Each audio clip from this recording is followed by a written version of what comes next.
जाननी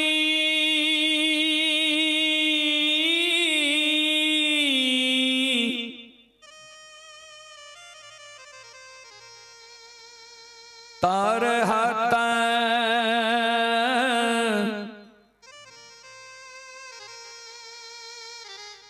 खी मई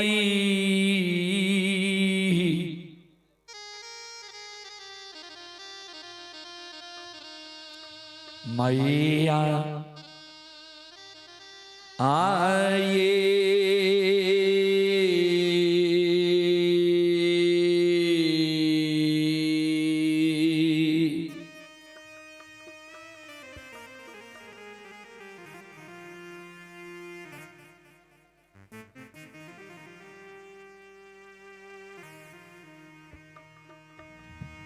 जननी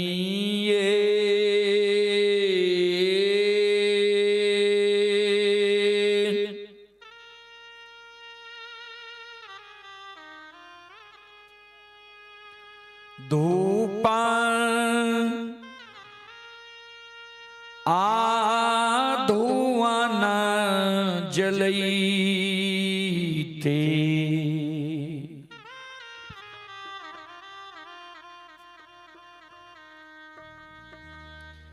चुटकी जान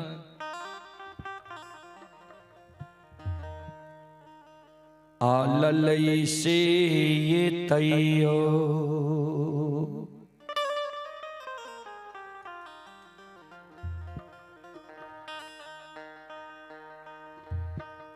दाय माय उलाहानामा दई छै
जननी धूपा धुआं न जलते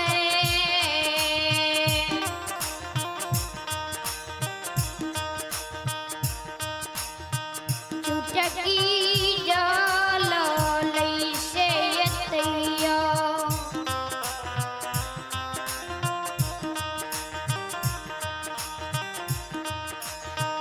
लोग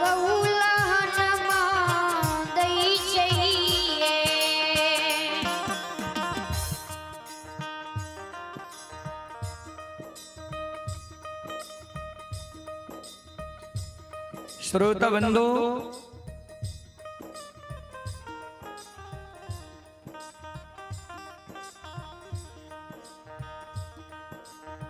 हम लोगों का जब कार्यक्रम कहीं होता है ना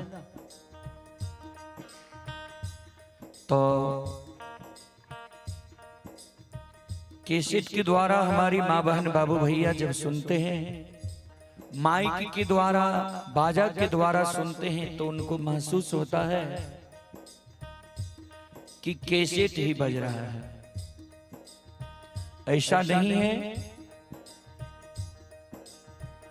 आज आपके ग्राम जलवारा में हमारे गणेश बाबू के यहाँ यह कार्यक्रम भी हो रहा है। जो भी हमारी माँ बहनें यह कार्यक्रम सुन रही हैं, आप लोग आइए।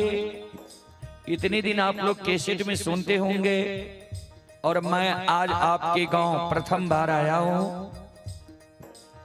आकर प्रत्यक्ष रूप से देखिए, सुनिए और भक्ति को समझिए।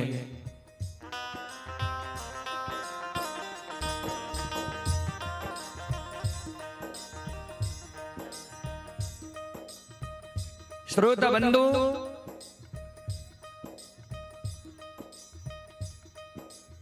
एक बिचारी दुखियारी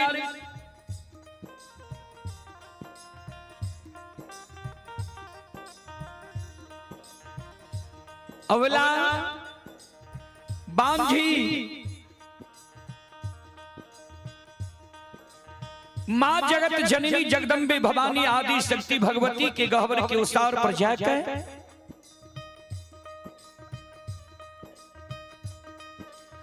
दोनों कर जोड़ के मां जगत जननी जगदम्बे भवानी आदि शक्ति भगवती के आपन दुख,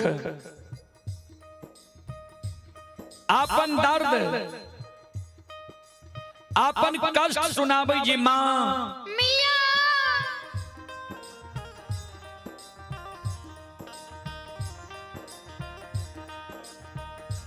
अपनी के गहवर आसनी निपैत मां हमर तरह खिया गेले, अपनी के गहवर में धूप धुवन जलावत जलावत मां हमर चुटकी जल गेले, अपनी के गहवर में चढ़ावे के लेल फूल तोरे तोरे मां नाखून खिया गेले, अपनी के गहवर में प्रतिदिन सांझ दैत दैत मां प्रत्येक सारी के आंचल चल गए।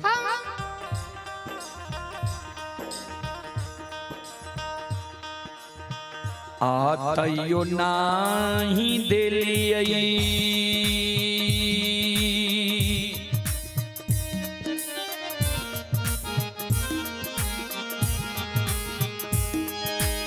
हे ये मां गोदी में लाला न माये,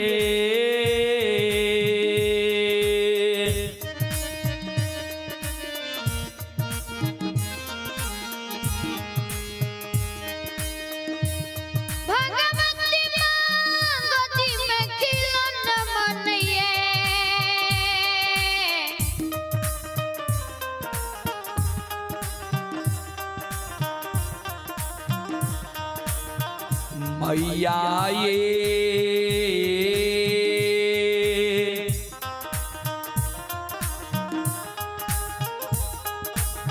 हमारा बनैलिए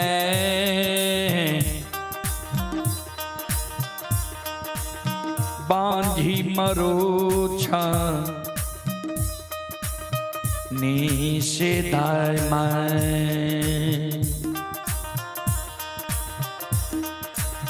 दाय माय उल्लाहानमा दै छैये।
श्रोता बंधु,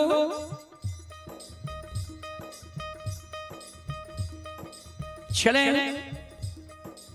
आप लोग तो जान ही चुके हैं कि यह कार्यक्रम अभी रुदल पजियार यूट्यूब चैनल व रुदल पजियार ब्लॉग वह रुदल जी और फेसबुक पेज पर यह कार्यक्रम अभी लाइव चल रहा है, आप लोग भी मोबाइल में देखते होंगे,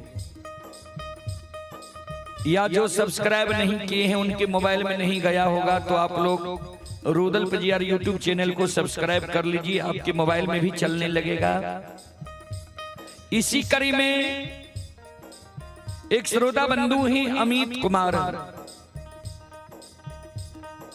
ये अमित कुमार जी ग्राम झलारी, थाना ग्वालपारा, जिला मधेपुरा के निवासी हैं। ये श्रद्धालु अभी गुजरात से यह कार्यक्रम लाइव देख रहे हैं। श्रद्धालु के द्वारा ऑनलाइन फोन पे के द्वारा 51 रुपये की पुरस्कार गुजरात से आए हैं। श्रद्धालु को बहुत बहुत धन्यवाद, लाख लाख शुक्रिया, बहुत बहुत साधुवाद।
संत शिरोमणि द्रोदाबंदो बिचारी दुखियारी नबला मां जगत जननी के गहवर के उसार पर जार बेजार कौन है। आंख से आंसू बिचारी दुखियारी के मां के गहवर के उसार पर गिरे।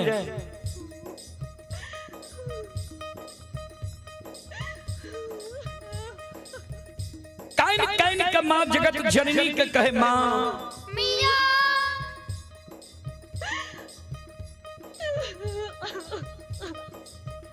हमरा कोई सजे है, एगो बेटा बेटी नहीं दिली है, पुत्र पुत्री संतान नहीं दिली है। वही कारण है नगर समाज के सास ननंद गोतनी पड़ोसनी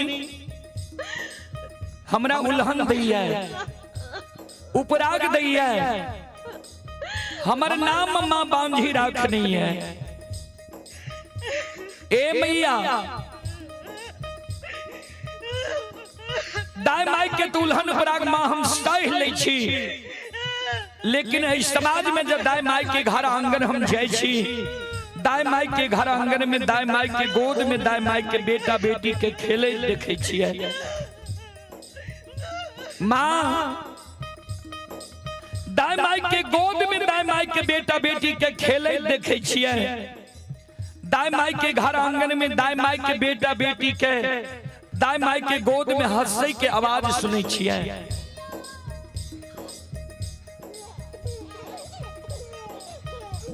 ए मां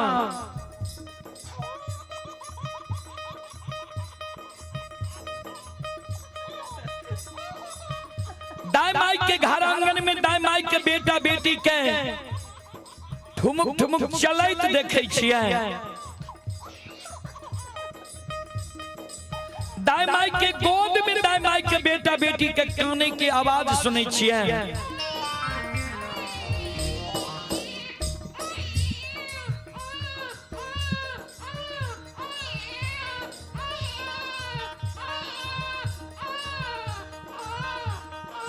वो आवाज सुन के हमर हिया सालै है जे भगवान किया ने अभी तक हमरा कोई से एगो बेटा बेटी पुत्र पुत्री संतान दिलक किया हमरो कोई से जब भगवान एगो बेटा बेटी पुत्र पुत्री संतान देती है हम कोई के जन्मल बेटा बेटी के गोद में खेलता हूं हमरो अभिलाषा पूर्ण नहीं की है। ए मैया ए मेरी माँ ए जग जननी मैया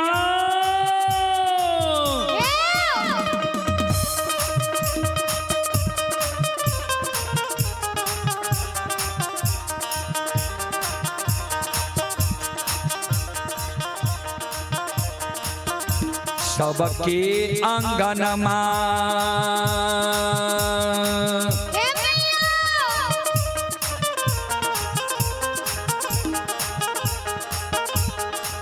मैया खेले छै ललनमा ये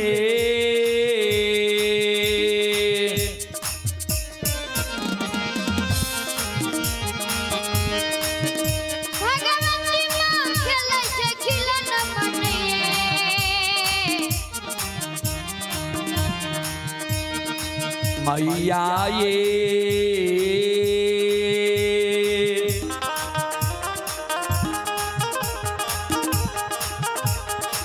हमारो आंगन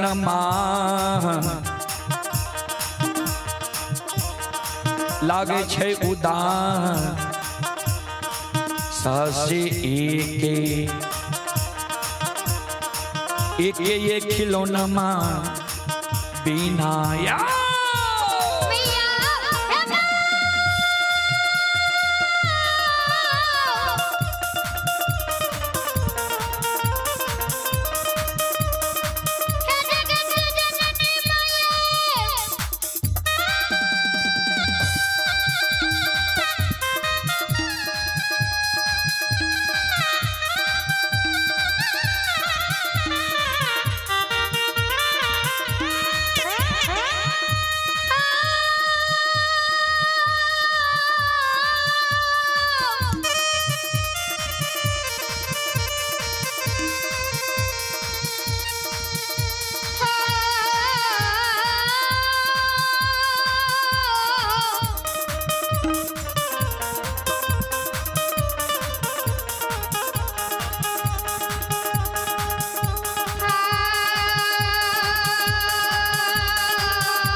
श्रोता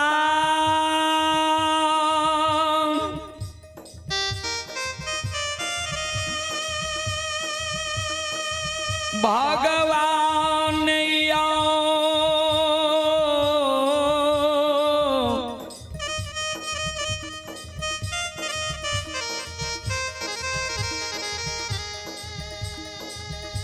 ये जलवारा नगरी के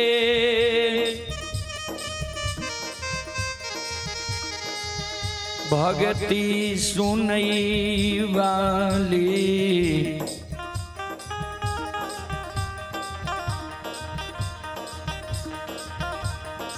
माँ बहन सा।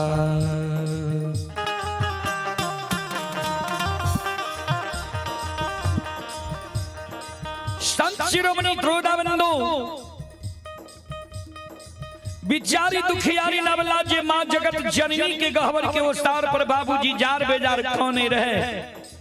आंख से आंसू जे बिचारी दुखियारी के माँ के गहवर के ओसार पर गिरे रहे। सज्जन वृंद,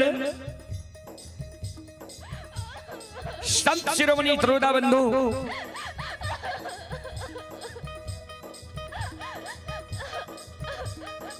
मां जगत जननी जगदम्बे भवानी आदि शक्ति भगवती अबला का प्रत्यक्ष दर्शन दे। अबला के कहे बिचारी तोरा गोद में खिलौना चाहिए। अबला कल के हाँ मां जगत जननी कहलखिन जब तोरा गोद में खिलौना चाहिए तो तोरा हम युक्ति बता दे छिया, तोरा गोद में खिलौना भै जेता। नहीं आंख से आंसू गिरावा, नहीं जार बेजार खाना। हे अबला, हे सलखो, हे बेचारी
शिरोमणि क्रोधाबंधु चले पुरस्कार की ओर। आप ही बिट्टू कुमार की ओर से ऑनलाइन फोन पे के द्वारा शानदार 21 रुपए की पुरस्कार आए हैं। श्रद्धालु को बहुत बहुत धन्यवाद, लाख लाख शुक्रिया, बहुत बहुत साधुवाद।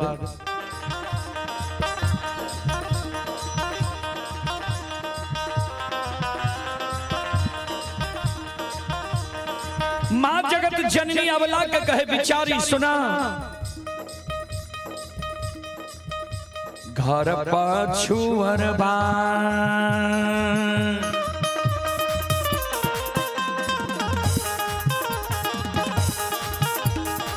अबला बसे छ कुम्हार भैया हे।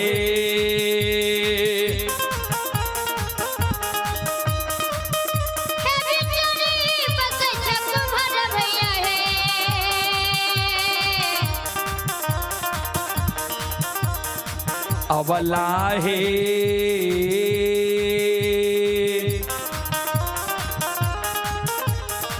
मिट्टी के बालकवा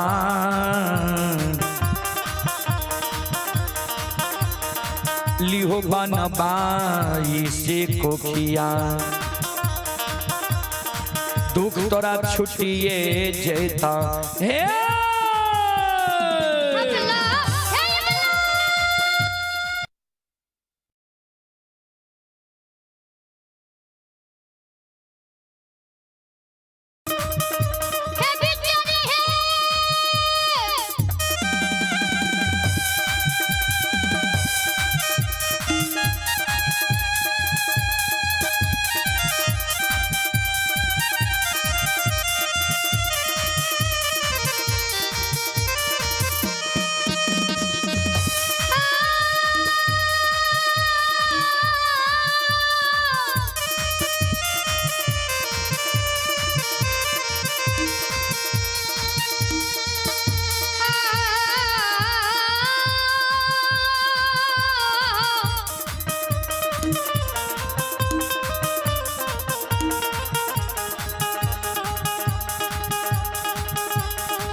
संत शिरोमणि श्रोता बंधु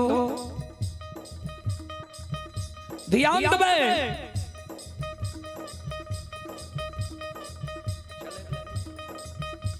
मां जगत जननी जगदम्बे भवानी आदि शक्ति भगवती जी अवला के कहल है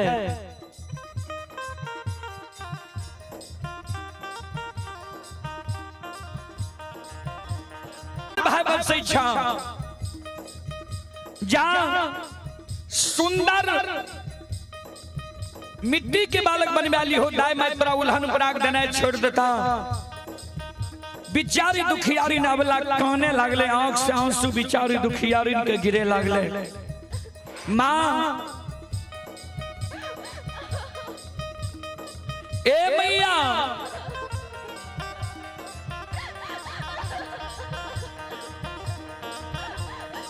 मिट्टी के बालक ठेस लागे तो मां फूट जाए छै। मिट्टी के बालक से दाय माय हमरा उल्हन पराग देना नहीं छोड़ता है। मिट्टी के बालक मां हमरा नहीं चाहिए। मां जगत जननी कहलखिन जो तोरा मिट्टी के बालक नहीं चाहिए तो तू चल जाने कमार भाई के द्वार, सुतिहार भाई के द्वार, बढ़ाई भाई के द्वार, सुंदर काठ लकड़ी के बालक बनने वाली हो दाय माय तोरा उल्हन पराग देना छोड़ देता।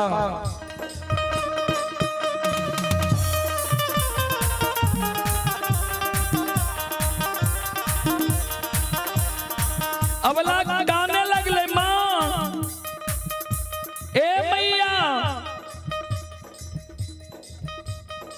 काठ लकड़ी के बालक भी मां हमरा नहीं चाहिए। मां जगत जननी कहलखिन से किया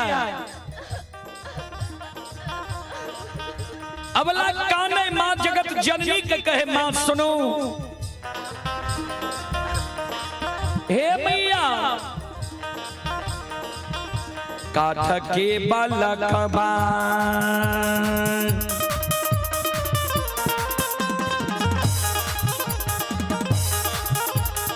हे ये मां हिले छै नहीं डोले छै ये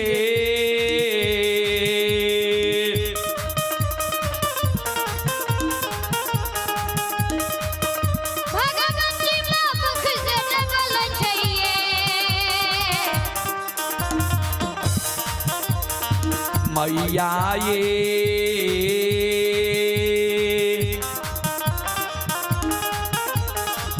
नहीं पिए बती सो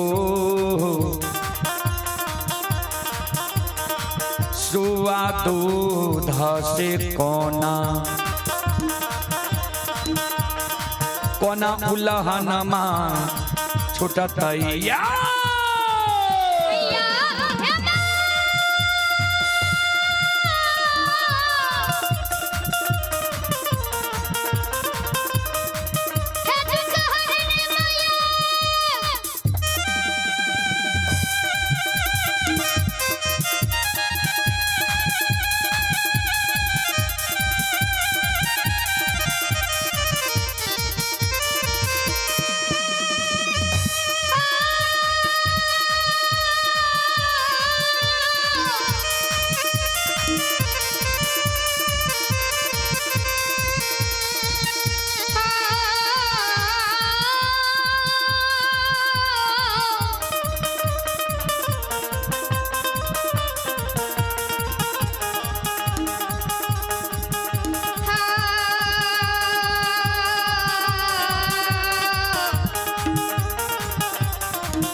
श्रोता बंधु,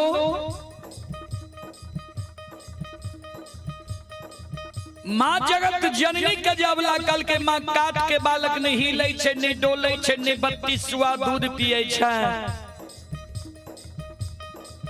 काट के बालक माँ हमरा नहीं चाहिए।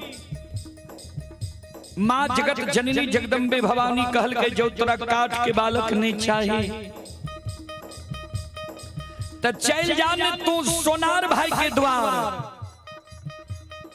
सुंदर सोना के बालक बने वाली हो। दाई मैं तोरा उल्हन पराग देना छोड़ देता।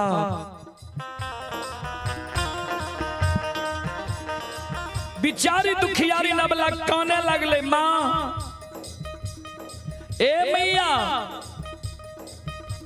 सोना मूल्यवान धातु है, सोना के बालक चोर चोरा लेते हमरा भोग नहीं हित। सोना के बालक सदाए मैं उल्हन पराग देना नहीं छोड़ते। माँ सोना के बालक हमरा नहीं चाहिए।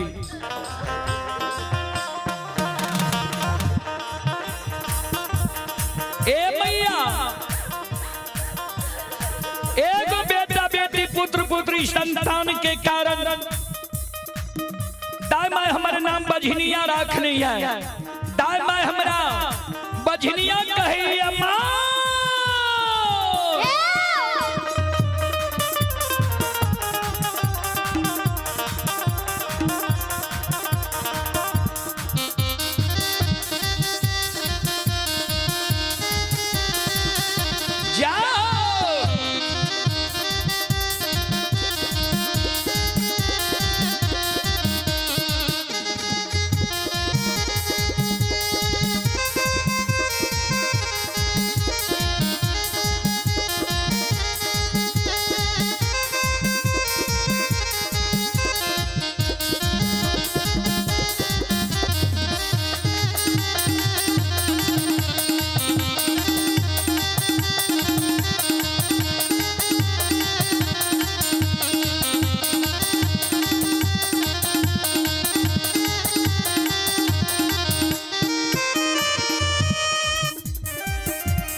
श्रोता बंधु,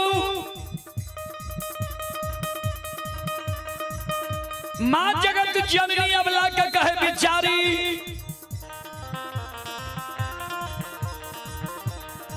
नहीं तेरा मिट्टी के बालक चाहिए, नहीं काठ लकड़ी के बालक चाहिए, नहीं सोना के बालक चाहिए।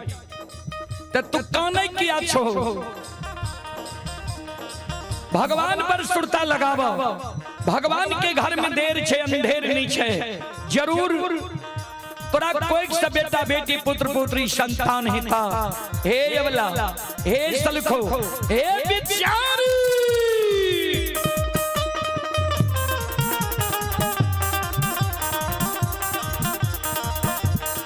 श्रोता बंधु,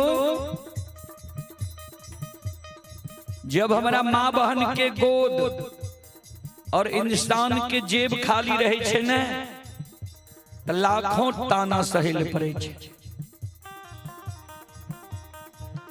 माँ जगत जननी कहे अबला के बिचारी धीरज बांधा, भगवान पर सुरता लगावा। जरूर भगवान पर कष्ट दुख कहे लेता।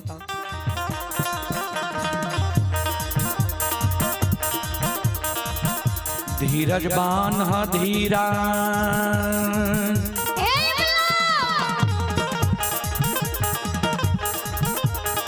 अबला दिल में धीरज बांधा है।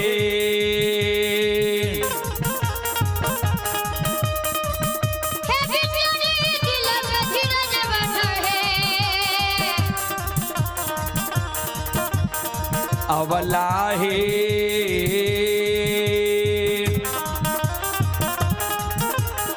भगवान देता को दे मैं ललान माँ से को किया दुख तोरा छुटिए जैता।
बोल बोल माता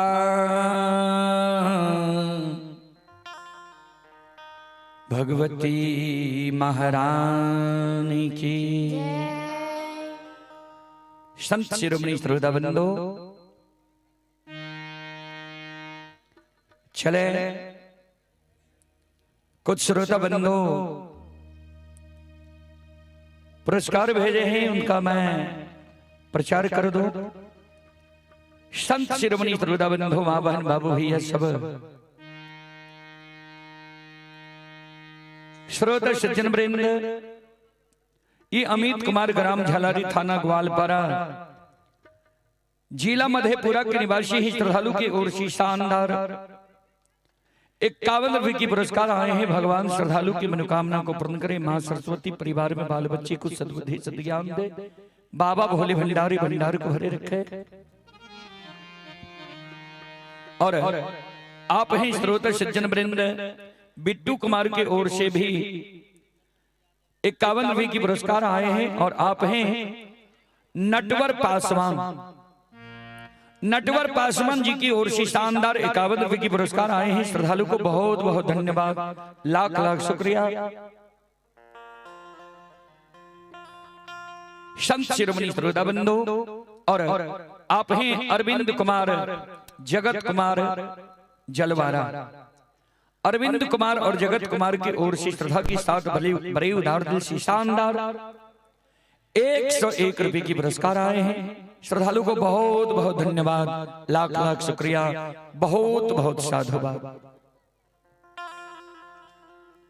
चले मैं आप सबों को प्रसंग की ओर लेकर चलता हूं।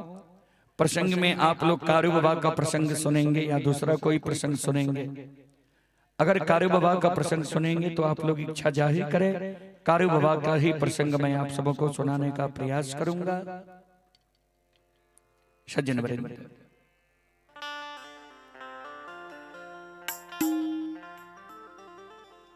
आप लोग जो अभी यह एलईडी के माध्यम से देख रहे हैं आगे से, तो आप लोग अपने अपने मोबाइल में भी देखते होंगे। यह कार्यक्रम अभी करंट चल रहा है मोबाइल में भी, और यहां ही नहीं देश विदेश तक का लोग यह कार्यक्रम अभी देख रहे हैं। जो भी श्रद्धालु हमारे यूट्यूब चैनल वो फेसबुक पेज से जुड़े हुए हैं, सभी को बहुत बहुत धन्यवाद, लाख लाख शुक्रिया।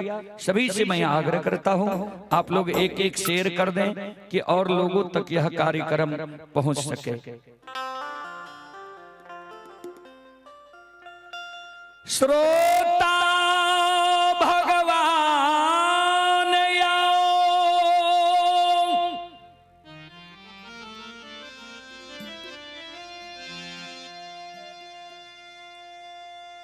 कलयुग में ठाकुर जी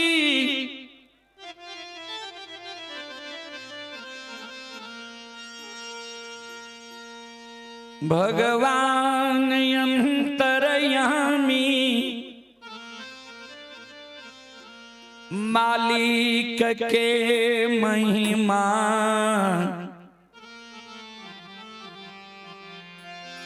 अगम अपार छै।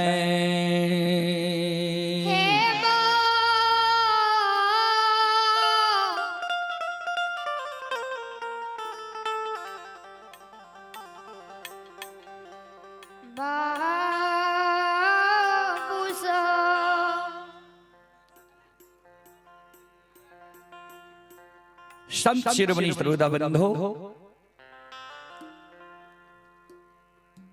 लाइटिंग यहाँ का जगह भी और लागते, पाछा भी लोग के नहीं दिखाई दे रहा जी कैमरा में, वहां भी लागते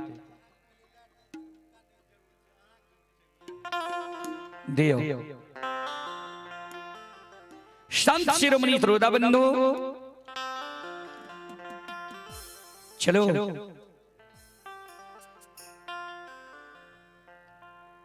तो अपने सबके बीच है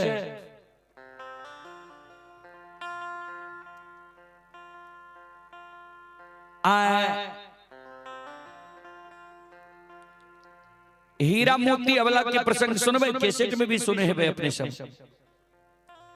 हीरा मोती अबला के प्रसंग जे हमरा माँ बहन के एक बेटा बेटी पुत्र पुत्री संतान के कारण कत बर कष्ट और दुख सहे पड़ैया। हीरा मोती के ही प्रसंग राखिए अपने सबके बीच, इच्छा जाहिर करियो, बाद में नहीं कहबे ई प्रसंग कहियो प्रसंग कहियो।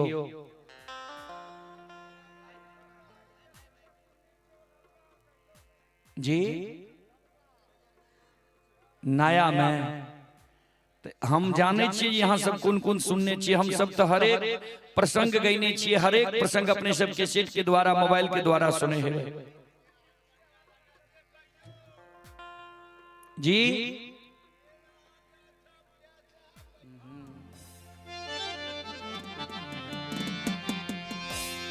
चलो कारू बाबा की प्रसंग अपने सबके बीच राखी, और कारू बाबा के प्रसंग में बहुत सुंदर प्रसंग अपने सबके बीच हम राखी। लछन बाबा के अग्नि परीक्षा प्रसंग, जे लछन बाबा के आग में किया जलेल के कारण की रहे, कोना 7 गा चंदन के चेला से लछन बच गए और भाई के दुश्मन भाई कोना होई छे।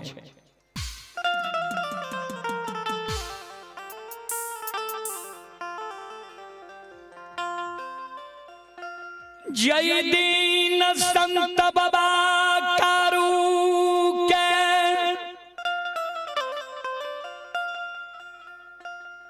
आधारी जंगल में लुल्ही बाघीन रहे।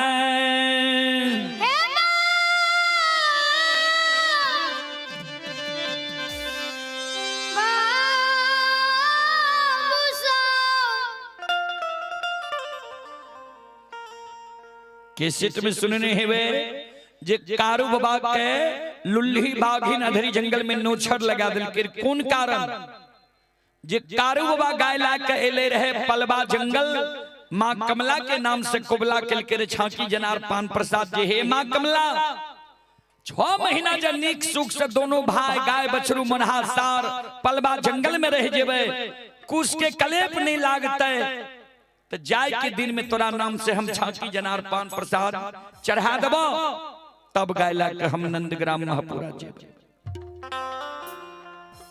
बाबूजी कोई देवी देवता के नाम से जो हम यहाँ कबला कह दे छिए ने पान प्रसाद, तो उ देवी देवता आशा लगेने रहे छे हमरा यहाँ।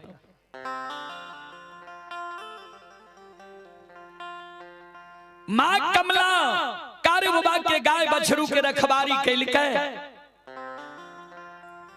गाय बछरू के दोनों भाई के कुछ के कलेप नहीं लागे दिल के। 6 महीना के बाद जब कायल गाय हाँकती है, रात में ही बाबा कुशेश्वर नाथ के नाथ दर्शन दिल के कारू बाबा के जे हमरा बगल में तू गाय चरेल है, हम बंधन में बांधल छिए, ई बंधन तू ही छोड़ा सकै छो। अपने सब जाने है जे खागा हजारी सबसे पहले बाबा कुशेश्वर नाथ के जल चढ़ावे रही, तब ककरे जल चढ़ावे दे रहे। तो बाबा कुशेश्वर नाथ कल के जी बंधन के एगो तू ही तोड़ सकै छो।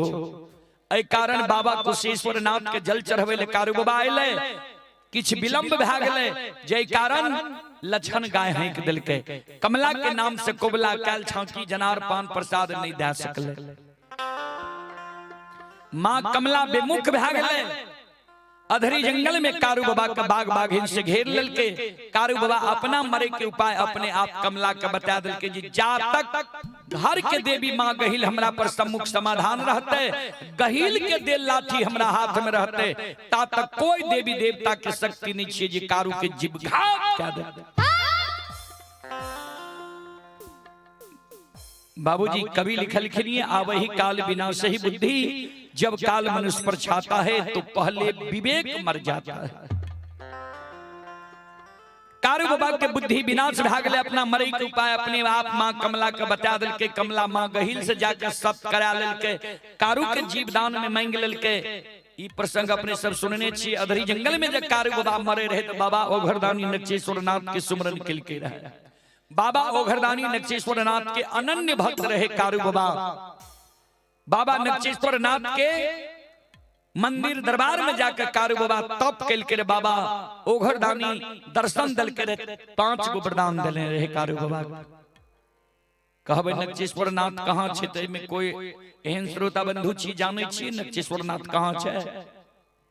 नहीं, जे जाने छी हाथ उठैयो। अगर कियो जाने छी आ नहीं जाने छी तो जान लियो। कारू बाबा स्थान गेलिए न महापुरा, तो महापुरा से 2.5 किलोमीटर और दक्षिण छे लाठा बथान वाला रोड में आगे नक्षेश्वर नाथ छे। बाबा नक्षेश्वर नाथ कारू बाबा के दर्शन दल के कारू बाबा कहने लगले जे आय हम उसर खेत में जब मर जेबे तो उसर के भूत बनल रह जेबे।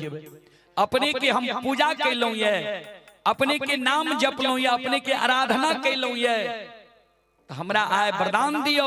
हम माय से मिल ली, बोर भाई से मिल ली, धर्म पत्नी से मिल ली, सौर समाज से मिल ली, तब हमर प्राण छूटे।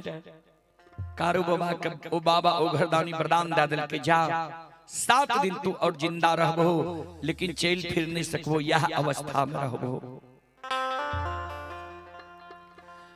लछन दीना चचा समाज के लोग कारू बाबा के नंदग्राम महापुरा ला गए। बिजुलिया गांव से कृष्णावती के ला गए। सब परिवार सदमा में छे। छोटका भाई लछन आए 7 दिन कारू बाबा का बगजोर लागल भे गए। 7 दिन से लछन बाबूजी 7 दिन से लछन अन्न त्याग दिल के ये जल के आशा में, जल के आशे में छे, जल ही पी के लछन 7 दिन से छे। कारू बाबा के सिर के अपना जांग पर लाके कारू बाबा के जांग पर सुते नहीं छे।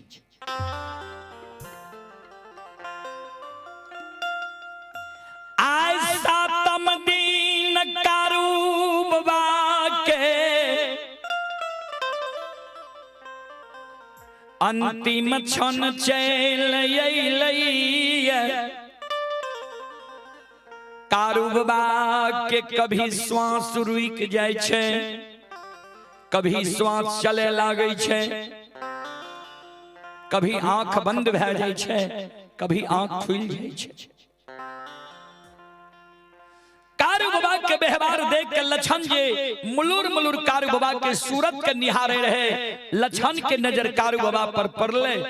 लछन के आंख से आंसू गिरे लागले जे आब लागे छे दादा भाई दुनिया में जिंदा नहीं रह। लछन जे काने लागले, लछन के 2 बूंद आंसू कारू बाबा के सिर पर गिर गए। कारू बाबा के आंख खुलले। लछन के काने देखे, लछन के धीरज बंधावे। सहोदर तुम नहीं कहा तोरे टा भाई आए दुनिया से जा रहलो ये। एरे सबके भाई ये दुनिया में अइलै, सबके भाई ये दुनिया से चल गेलै।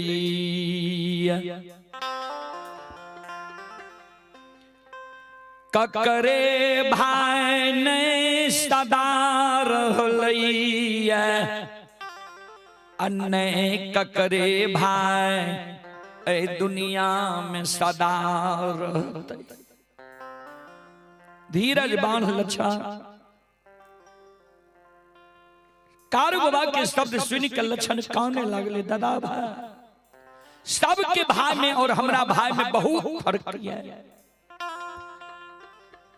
माय के कोई से जन्म ले लिए, माय के दूध छोड़ लिए, माय के गोद से तू हमरा ले आइल ह। आ गोद में बैसा के माखन मिश्री खुआ मलाई खिलिल ह। जंगल में जे रहिए, कोनो जब विपत्ति हमरा पड़ जाए, जीव जंतु के देख ले रहिए, तू दौड़ के हमरा लग चल आवे रहो, गोद में उठा ले रहो, वो जीव जंतु से हमरा बचा ले। आज तू ऐ संसार से चल जेबा, तोरा मरे के बाद के हमर सहारा बनता है, के हमर मदद करता है।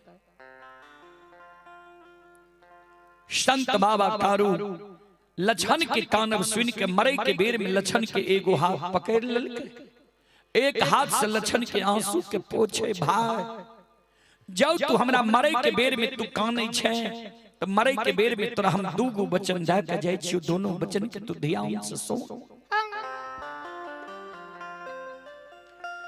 हम जब मर जइबै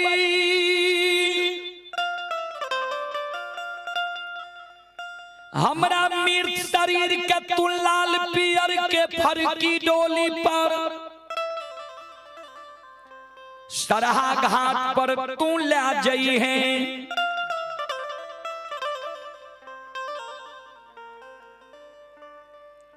सरहा घाट पर उत्तर दक्षिण के आंची में हमरा तू सोला दी है। समाज के लोग चाहते जे कारू के मुंह में भतीजा आग दिया, यानी महिनाथ पंडित के सुपुत्र मदन किया तो हमर विवाह भेले दुरागमन नहीं भेले, भगवान जान से बेटा बेटी पुत्र पुत्री नहीं दिलक किया। सहोदर प्रथम अधिकार होय छे अग्निदान दै के बेटा के, आ दोसर अधिकार होय छे भतीजा के। त आय प्रथम अधिकार हम मरे के बेर में तोरा दे के जा रहलियो या, तोरा हम भाई ने बेटा जैन के पोसलियो मुंह में आग ले के कारण हम जे मर जेबै। सात बंधन के उक बना ली है, अचरा कोपिन पहिर ली है। समाज के लोग कतबो समझे तो समाज के लोग के बात तो नहीं मानी है। सहोदर जना लोग घूम घूम के माय बाप के मुंह में आग दे छे वही समान तो आ भाईया के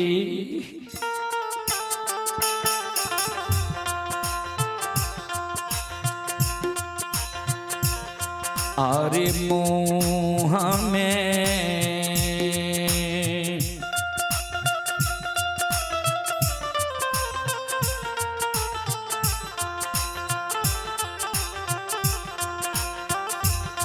अरे अगिया दिहे रे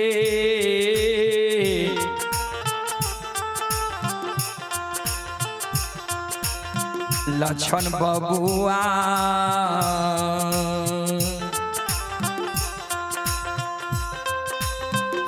लछन महापुरा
सहोदर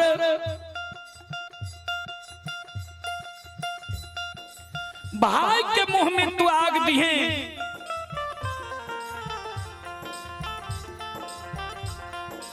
दास संस्कार क्रिया कर्म तू हमर क्या दिए।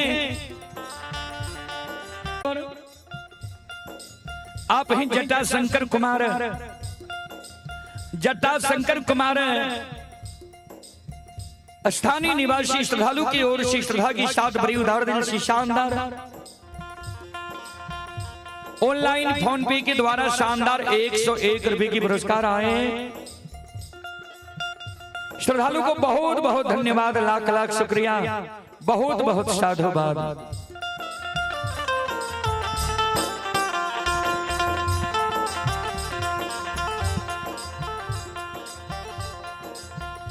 संत बाबा कारू लक्षण का कहे दोसर बात हमर सुन, पहला वचन हमरा मुंह में तू आग दिही, दास संस्कार क्रिया कर्म क्या दिए। दोसर वचन तू हमर ध्यान से सुन,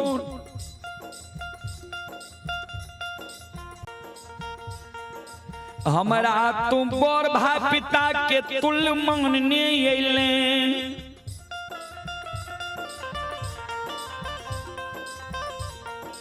हम हूँ तोरा छोट भाई अनुज भाई पुत्र के समान होई छे, पुत्र के समान तोरा मानने एलियो।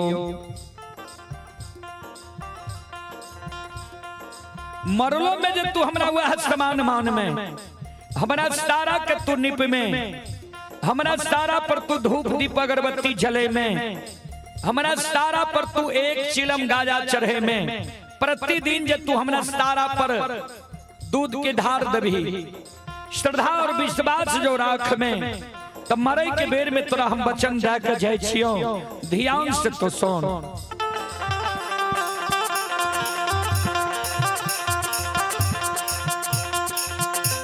और मरलो में सहोदा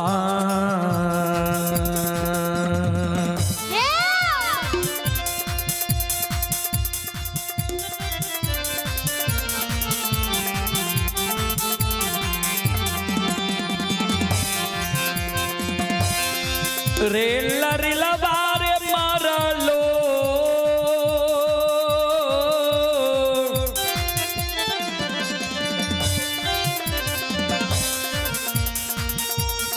लो में सहोदर रे।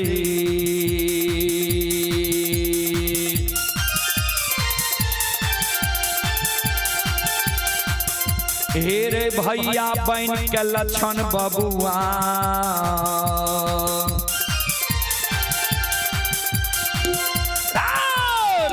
महापुरा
जाओ जाओ।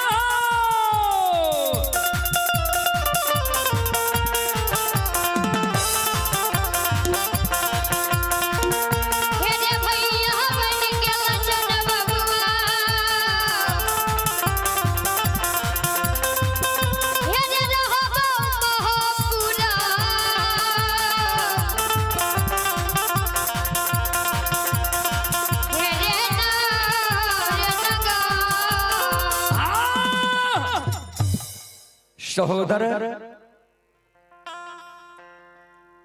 मरलो में जो हमारे पूजा कर भी श्रद्धा विश्वास राख भी, एक चिलम गाजा चढ़े भी, प्रतिदिन तो दूध की ढार दे भी। तो मरे के बेर में वचन दा के जाय छियो जे मरलो में तोरा लिए हम सहोदर भाई बहन के रहबो। बाबूजी इतने बात कहे के संत बाबा कारू के पंचभौतिक शरीर से जीवात्मा निकल गए, तन से प्राण निकल गए। 4 दिन कारू बाबा के मरल भेले।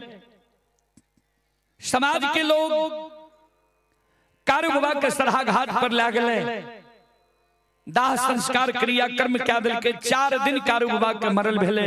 चौथे दिन से छोटका भाई लक्षण कारू बाबा के सारा कनी पे धूप दीप अगरबत्ती जलावे, फूल चढ़ावे। कारू बाबा कल के एक चिलम गाजा चढ़ावे ले, लक्षण जोरा चिलम गाजा चढ़ावे। प्रतिदिन लक्षण कारू बाबा के सारा पर दूध की ढार दे। संत शिरोमणि श्रोता बंधु, चले आप हैं रंजीत पासवान जी, जलबारा के निवासी हैं। रंजीत पासवान जी की ओर से श्रद्धा की साथ भरी उदार दिल से शानदार 101 रुपए की पुरस्कार आए हैं। श्रद्धालु को बहुत बहुत धन्यवाद, लाख लाख शुक्रिया, बहुत बहुत साधुवाद। संत शिरोमणि श्रोता बंधु, आप हैं अजय कुमार। अजय कुमार की ओर से श्रद्धा की साथ भरी उदार दिल से शानदार 51 रुपए की पुरस्कार आए हैं। श्रद्धालु को बहुत बहुत धन्यवाद, लाख लाख शुक्रिया। और शिव शंकर कुमार की ओर से भी 51 रुपए की पुरस्कार आए हैं। श्रद्धालु को बहुत बहुत धन्यवाद, लाख लाख शुक्रिया। भगवान श्रद्धालु की मनोकामना को पूर्ण करे। मां सरस्वती सद्बुद्धि सद्ज्ञान दे, बाबा भोले भंडारी भंडार को भरे रखे। आप हैं मुन्नी शंकर यादव। श्रद्धालु की ओर से 51 रुपए की पुरस्कार आए हैं। श्रद्धालु को बहुत बहुत धन्यवाद, लाख लाख शुक्रिया, बहुत बहुत साधुवाद। जय हो दानी श्रद्धालु की जय हो, उनके समस्त परिवार की जय हो। ध्यान दो।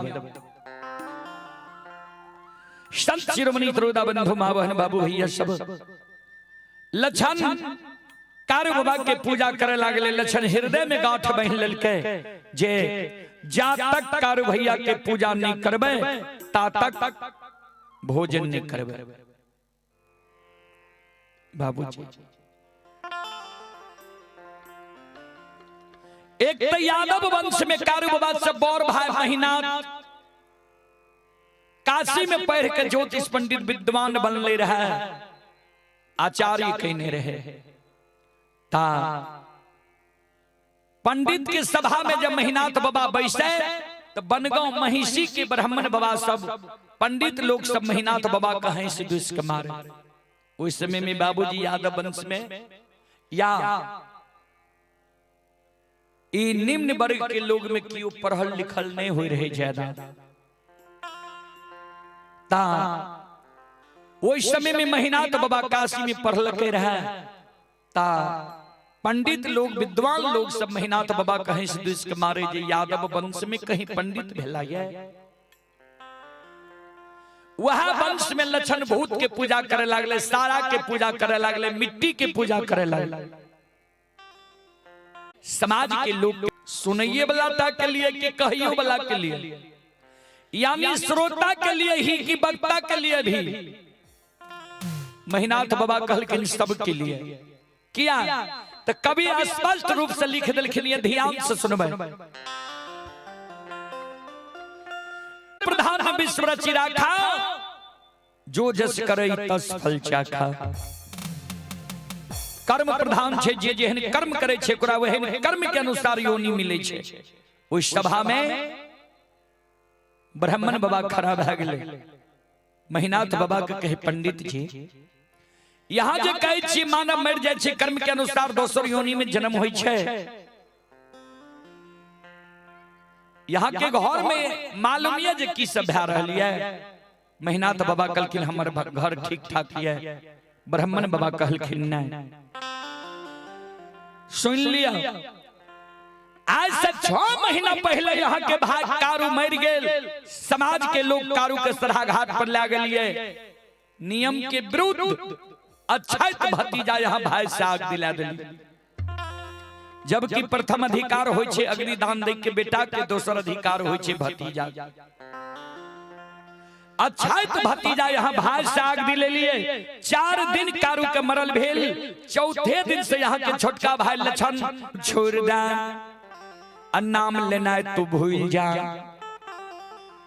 मान लिये कारू तोरा बहुत माने रहा, लार प्यार दे रहा, प्रेम दे रहा, लेकिन कारू जिंदा नहीं छे, मर नहीं गल। जय वंश में हम काशी के पढ़ल पंडित ज्योतिष विद्वान आचार्य छिया, ओई वंश में तोरा हम भूत के पूजा नहीं करे ले देबो। से लक्षण हे हो कारू आई के हो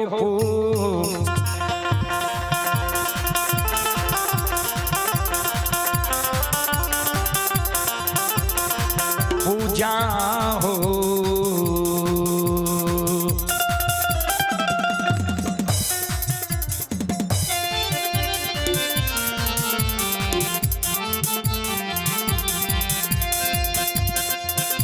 हे हो छोरिए दे हो लक्षण बबुआ,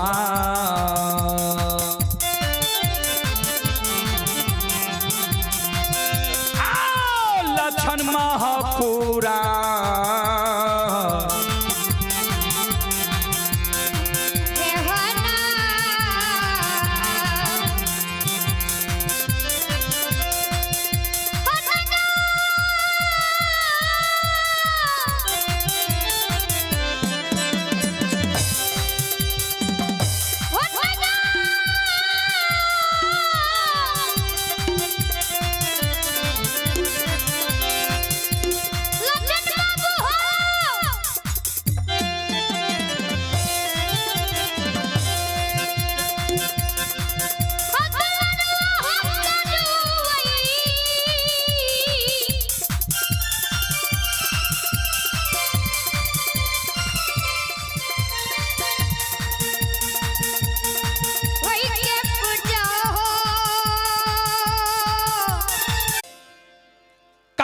पूजा करना तू छोड़ दे, नाम लेना भूल जा। ध्यान दे, लक्षण मुहा मुही कुछो ने कहल के जे कारू के पूजा करना छोड़ब कि नहीं, नाम लेना भूलब कि नहीं। लेकिन मेहनाथ बाबा के बात के लक्षण के प्रभाव भी नहीं पड़ले। कहबे किया तो कारू बाबा जे मरे के बेर में कह के गले रे मरलो में पूजा करबही तो भाई बहन के रहबो, ओई बात के याद छे लक्षण के।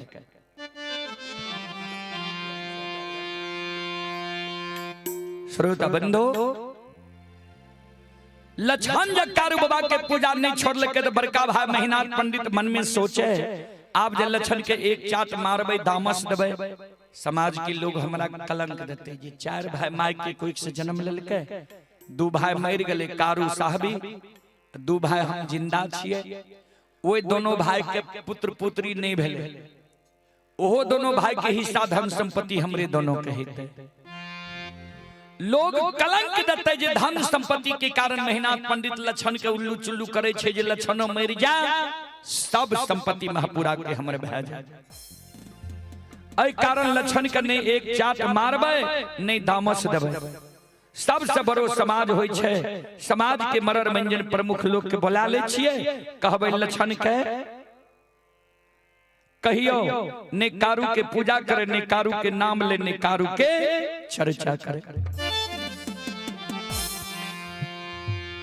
संत शिरोमणि श्रोता बंधु मां बहन बाबू भैया सब ध्यान देबे।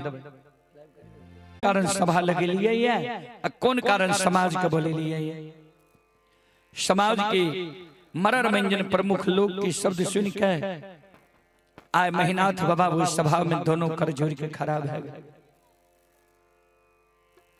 दोनों कर जोड़ के वो सभा में खड़ा है गए हो समाज बाबा।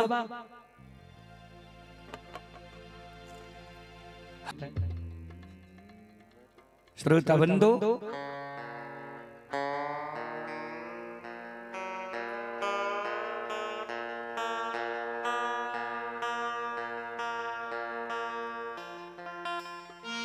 संत शिरोमणि सरोदा बाबू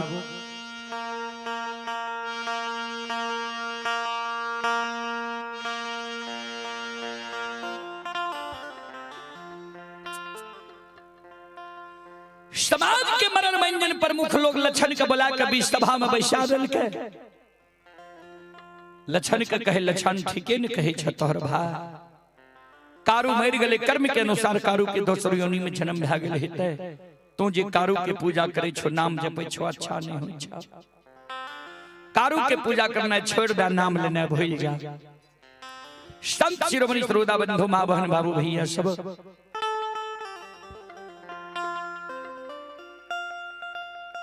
समाज के लोग लक्षण के समझावे रहे तो उन्हें से महीना तो बाबा दबाव दे समाज बाबा ठीक से दुश्मन के समझा दियो हम दुश्मन के समझेलिए हमर बात ही दुश्मन नहीं मान लगे तब यहाँ सब समाज के बोले लो समाज के शब्द सुन के महीना थबा के दबाव देख आए कारू बाबा के 6 महीना मरल भेलैया आज संत बाबा कारू सभा के बीच में श्रोत सज्जन लक्षण जे सभा में बैसल रहे लक्षण के अंग में कारू बाबा समा गेले लक्षण के द्वारा सभा में खड़ा भए जाय छे हाथ से ताली बजावे लागे छे शिवरानी के दोहाई दिए लागे छे हर हर महादेव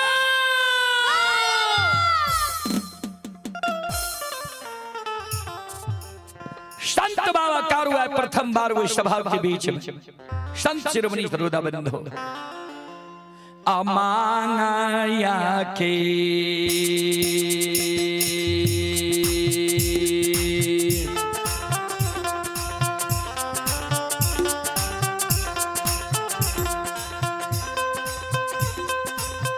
हो वैरागी माया खेले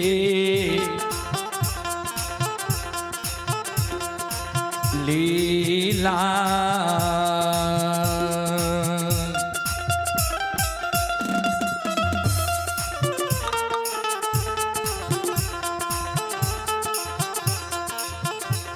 और छै हो कारू बाबा आओ बाबा सभा के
संत शिरोमणि सरोदा बंधु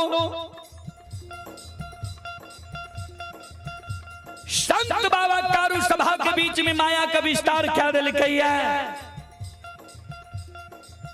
लछन हाथ से ताली बजा रहा है, शिवरानी के दोहाई दे रहा है। चले पुरस्कार की ओर। आप हैं राधिका फ्लावर डेकोरेशन जलवारा।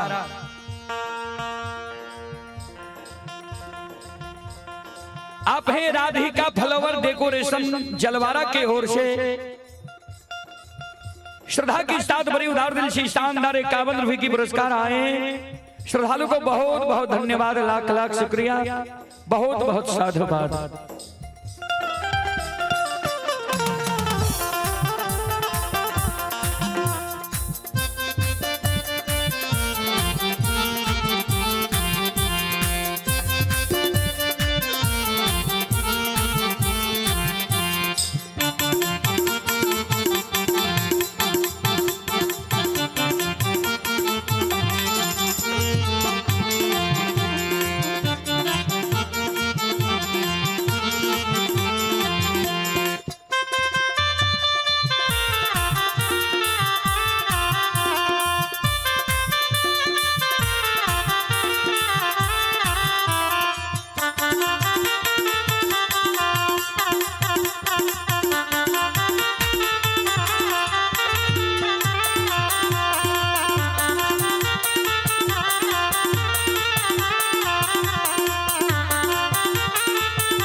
आप ही महेश पासवान की ओर से 51 रुपए की पुरस्कार आए हैं। श्रद्धालु को बहुत बहुत धन्यवाद, लाख लाख शुक्रिया, बहुत बहुत साधुवाद।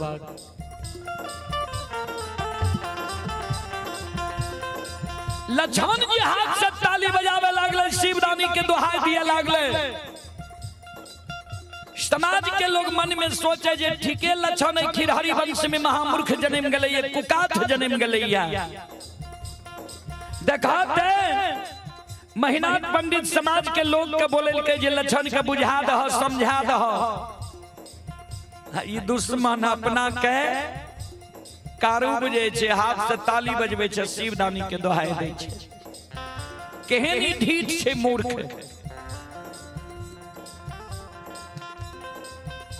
समाज के लोग के शब्द सुन के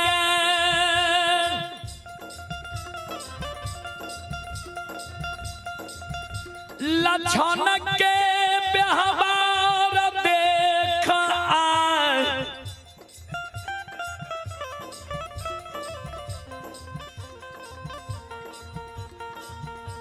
बड़का भाई महिनाथ पंडित के क्रोध बर्दाश्त नहीं गेलैया। संत शिरोमणि त्रोदाबंदो समाज के लोग के शब्द सुन के लछन के व्यवहार देख के संत बाबा कारू के बड़का भाई महिनाथ पंडित के क्रोध बर्दाश्त नहीं गेले। महिनाथ बाबा वही खराब है गले, उस सभा में कर जोड़ ललके हो समाज बाबा। आप अपनी सब हमरा कलंक नहीं देबे, हमर गलती नहीं बनेबे। किया तो ये दुश्मन के हम समझलिए, हमर बात नहीं मान ले, समाज के बोले लो दुश्मन के समझावे के ले। समाज के बात भी दुश्मन नहीं मान लके, हाथ से ताली बजा दिल के, शिवदानी के दोहाई दे दिल। ये दुश्मन 10 के आज्ञा के भंग क्या दिल के, 10 के आज्ञा के जय दुश्मन भंग के तो 10 के द्रोही भाग ले। तो 10 द्रोही बचे न कोई, जो बचे सुबावर हुई। समाज बाबा 10 के आज्ञा जय दुश्मन भंग क्या दिल के, ताबी हमर भाई ने हमर दुश्मन, ये हमर भाई ताब जब कारू के पूजा करना छोड़ दिया और नाम लेना भूल जाए।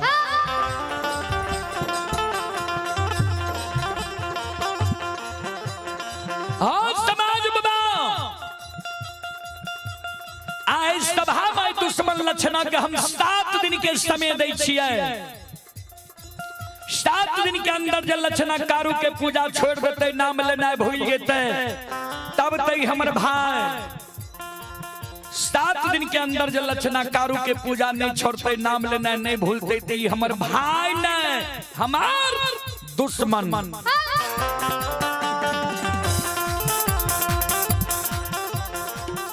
7 दिन के अंदर जब लक्षणा कारू के पूजा करना नहीं छोड़ते, तो 8वें दिन 7 गो गाछ चंदन छे पोखर के महार पर। ए दुश्मन ले हम जल्लाद बन जेबे, 7 गाछ चंदन के कटवा देबे, चेला चिरवा देबे, आ अघनुआ लार के ढेरी के तरह सरहा घाट पर ढेर लगवा देबे।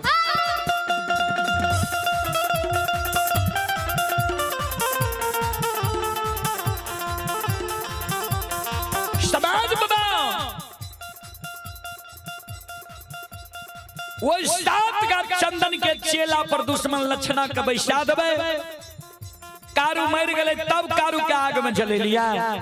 ये दुश्मन लक्षणा जब कारू के पूजा नहीं छोड़ते, नाम लेना नहीं भूलते। ओ समाज बाबा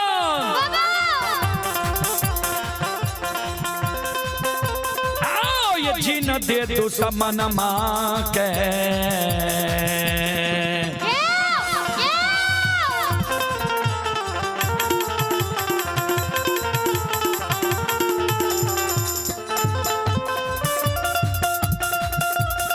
हो समाज बाबा जी न दे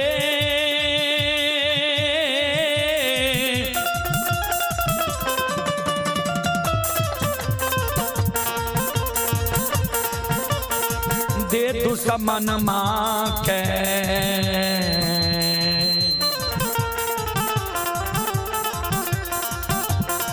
आग में जला के समाज बाबा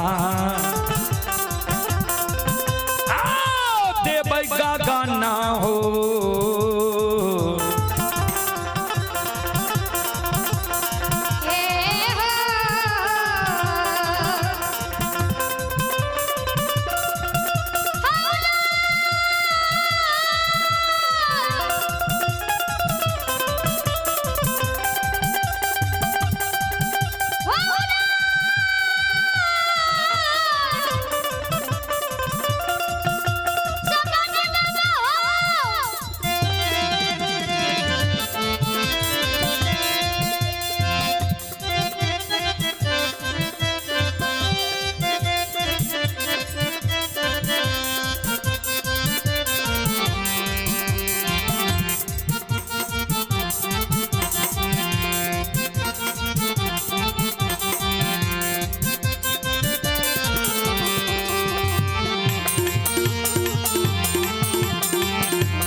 ये सुनो सुनो सुनो भैया सुनो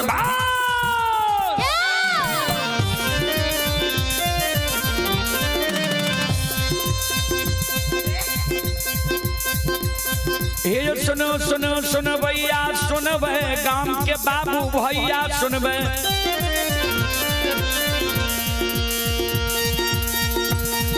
ये माँ बहना जलवारा के सुन भय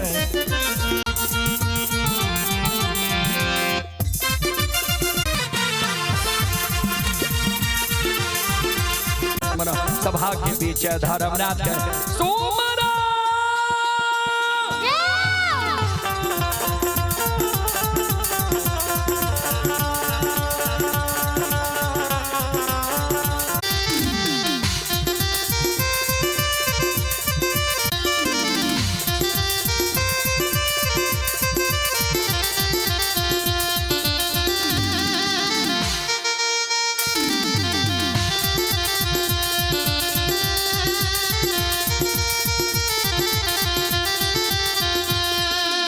परले मचाइए दे छा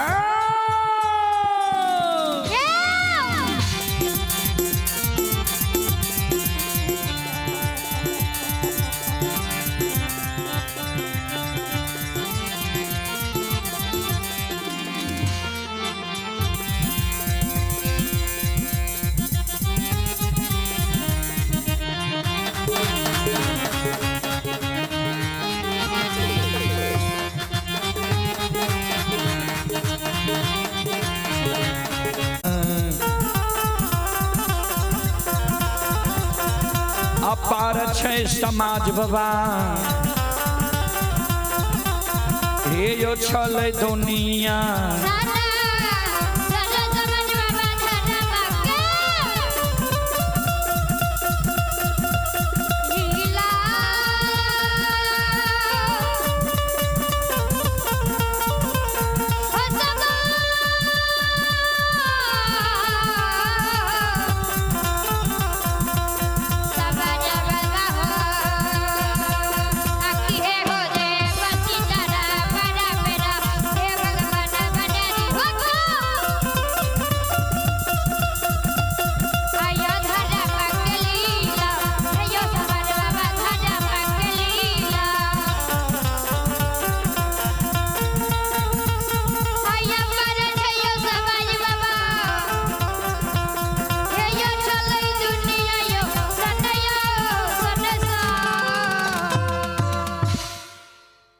धर्म के लीला यही दुनिया में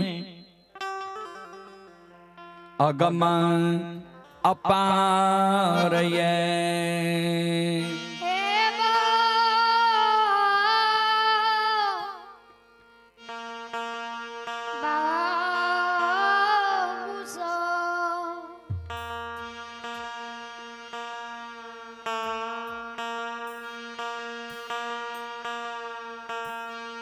सज्जन वृंद महीनाथ बाबा स्पष्ट रूप से वो सभा में कह दिल के जिस 7 दिन के अंदर जब लक्षणा कारू के पूजा नहीं छोड़ता है 8वें दिन 7 गात चंदन के चेला में लक्षणा के जला के मार दे। इतना बात कहे के बाबूजी सभा भंग भ गेल सभा भंग भ गेले ओहो बात के प्रभाव लक्षण करने पड़ले जे कारो भैया के जे पूजा नहीं छोड़बे तब बड़का भैया हमरा आग में जला के मार देते। लक्षण कारो बाबा के पूजा करते रह गए। चले आप है सुनील कुमार किशन शर्मा फुलकाहा के निवासी हैं 21 रुपए की पुरस्कार आए हैं जिला सुपौल के निवासी हैं। श्रद्धालु को बहुत बहुत धन्यवाद लाख लाख शुक्रिया बहुत बहुत साधुवाद। आज 7वें दिन बड़का भाई महीनाथ पंडित मन में सोचे जी लक्षणा कारू के पूजा छोड़लके कि नहीं छोड़लके एक बार देखल जाए।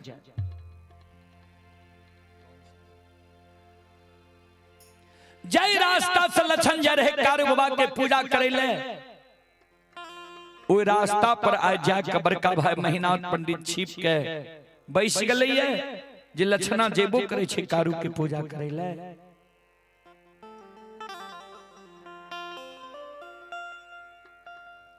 आय लक्षण सवेरे सवेरे स्नान कैल लकई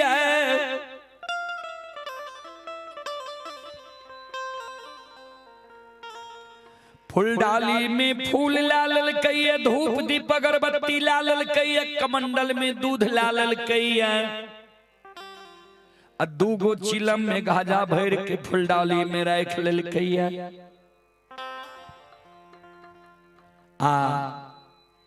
लछन कारू बाबा के पूजा करे ले सरहा घाट पर जा रहे हैं। जहिना लछन महीनाथ बाबा के नजदीक पहुंचले, महीनाथ बाबा के नजर लछन पर पड़ले। महीनाथ बाबा मन में सोची, दुश्मन कारू के पूजा नहीं छोड़ल, तैब रहले, कारू के पूजा करे ले जा रहे। सामने सामने महीनाथ बाबा लछन के आगे में खराब है गले। लछन के नजर पड़ गए बड़का भाई महीनाथ पंडित पर। मन में सोचे, बड़का भैया आगा में छे। लछन के पैर चलना रुक जाए छे, सिर नीचा के लछन खराब है जाए छे। बड़का भाई महीनाथ पंडित कल के रे लछन, फूलडाली में फूल, धूप दीप अगरबत्ती, कमंडल में दूध लाके कते जा रही है, तो जल्दी बोल।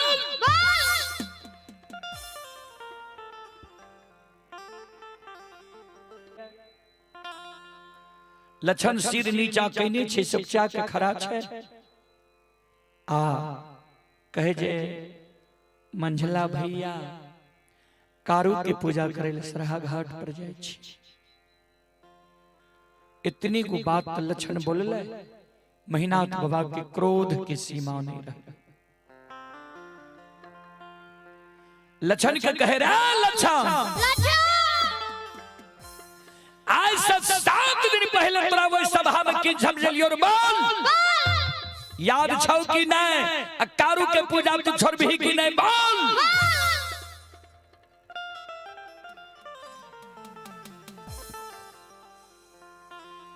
बड़का भाई महीनाथ पंडित के क्रोध देख के लछन के शरीर थर थर थर थर कांपे लागल। पर राय खेदे छे। दोनों कर जोड़ के बड़का भाई महीनाथ पंडित के चरण में प्रणाम करे।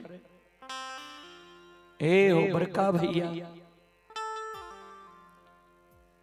तू माई के कोख से बड़ भाई के जन्म लेल है, हम माई के कोख से छोट भाई के जन्म ले लिए। बड़ भाई पिता तुल्य होई छे, छोट भाई अनुज भाई पुत्र के समान होई छे। तो हमर बड़ भाई पिता तुल्य छो, तो हमरा जे कहबो तोहर सब बात हम मान लेबो। तो जे हमरा कहबो जे लछन महापुरा नगरी में तू भोजन करना छोड़ दे, तोहर बात हम मान लेबो। महापुरा नगरी में हम भोजन करना छोड़ सके छिया। तू जे हमरा कहबा जे लछन महापुरा नगरी में तू जल पीना छोड़ दे, तोहर बात हम मान लेबो। महापुरा नगरी में हम जल पीना छोड़ सके छिया। हमरा जे तू कहबो जे लछन महापुरा नगरी से तू भाग जो, ए महापुरा नगरी के धन संपत्ति में तोहर कोई हिस्सेदारी नहीं छो। धन संपत्ति के लोभ त्याग के ए महापुरा नगरी से हम जान बचा के भाग सके छिया।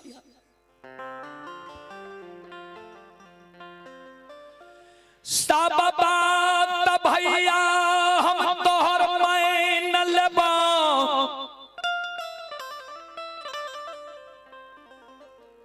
लेकिन एगो बात हम तोहर नहीं मानबो। तू जे कहे छो जे कारू के पूजा करना छोड़ दे, नाम लेने भूल छो। जे कारू भैया हमरा गोद में बैसा के माखन मिश्री खुआ मलाई खिलेल के, अब पेट लगा के माय की तरह सुतिल के वो कारू भैया के नहीं हम पूजा कर रहे छोड़बा नहीं नाम लेने बोलो हमरा कहे सुन तू जे कारू के पूजा नहीं छोड़बी तो तोरा आग में जला के मार दबो कारू के नाम लेना नहीं भूलबी तो जिंदा आग में झरका के तोरा मार दबो आग में जला के हमरा तू मार देबो आग में जल के हम मर जेबो लेकिन जा तक हमरा तन में प्राण रहता है हमरा पंचभौतिक शरीर में रमता रहता ए ओ बड़का भैया अमर तो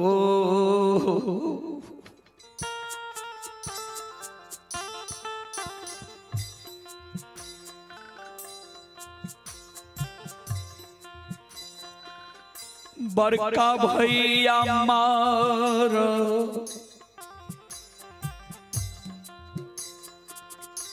तो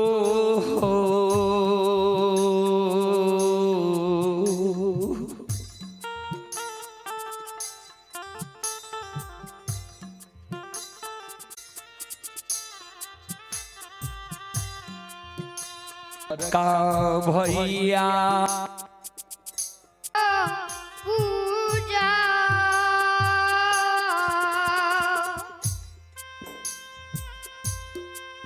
पूजा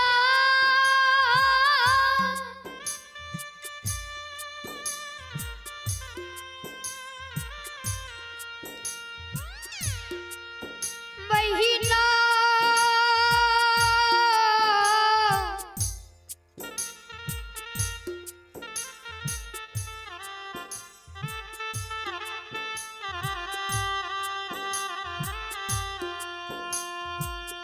पंडित भैया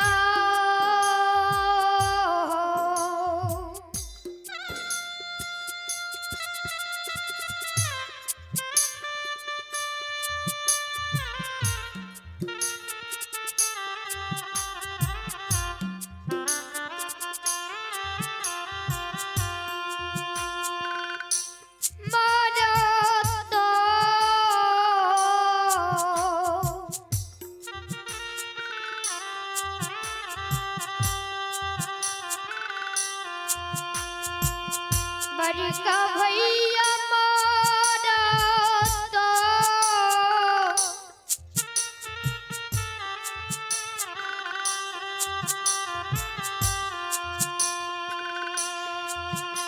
होदा हमन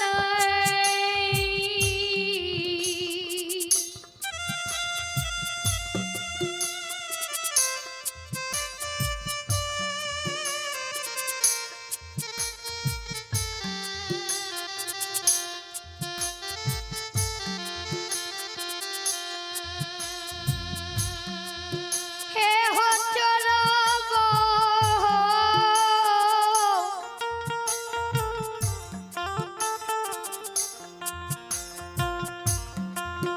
महीना तो भैया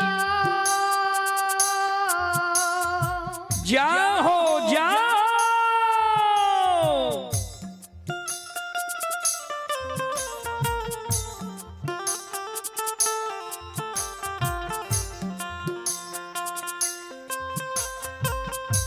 नहीं चरबा कारू भैया के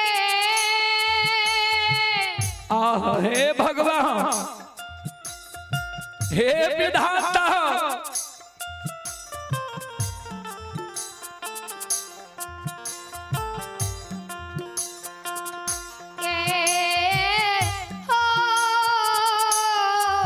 पूजा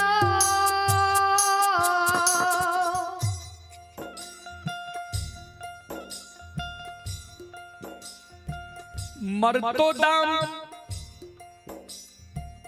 वही सहोदर भाई कारू के ने हम नाम लेना भूलबा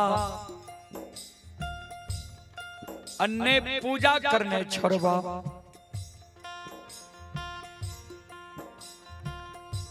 इतनी गो बात महीनाथ बाबा के लक्षण कहल के।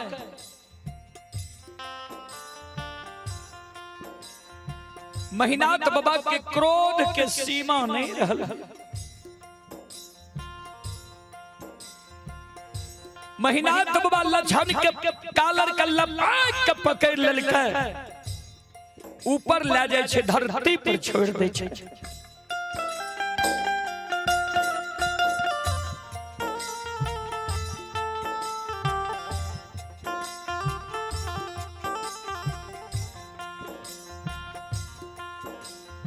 लक्षण के कहे रे दुश्मन,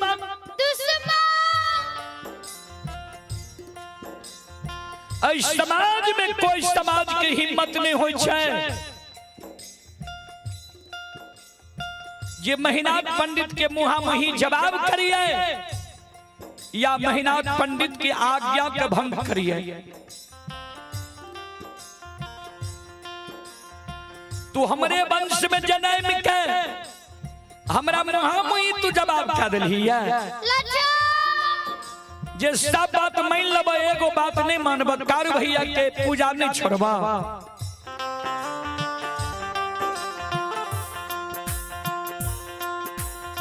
जा तू कारू के पूजा नहीं छोड़बे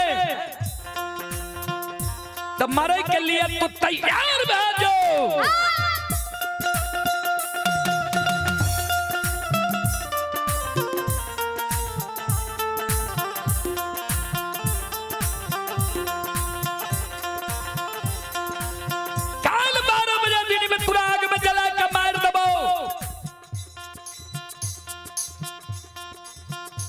देखो वो कौन कारू तोरा बचवे लावे छो। जे देवी देवता जे सहयोगी के तोरा पुकार करना हो, पुकार काली है। देखो के काल 12 बजे दिन में बचवे लावे छो।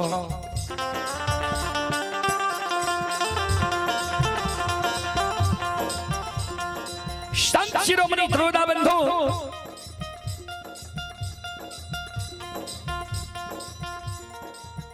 भाई सन ही तने यही दुनिया में,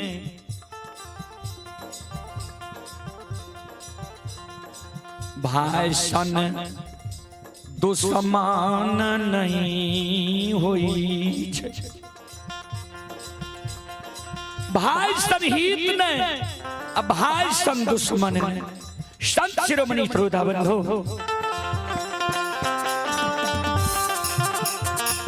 एक भाई अपन सहोदर सागा भाई के प्राण के रक्षा के कारण अपन सिर के कटवा ले छै। आइ सहोदर सागा भाई बड़का भाई के देखियो, छोटका भाई के आग में जलावे के षड्यंत्र बना रहले है।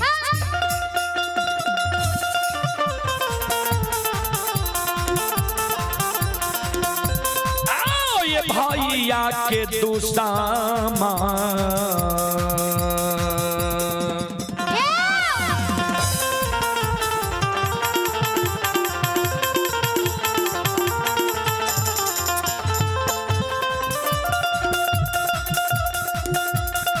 यो सुन भैया, यो भैया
भाषण ही तनय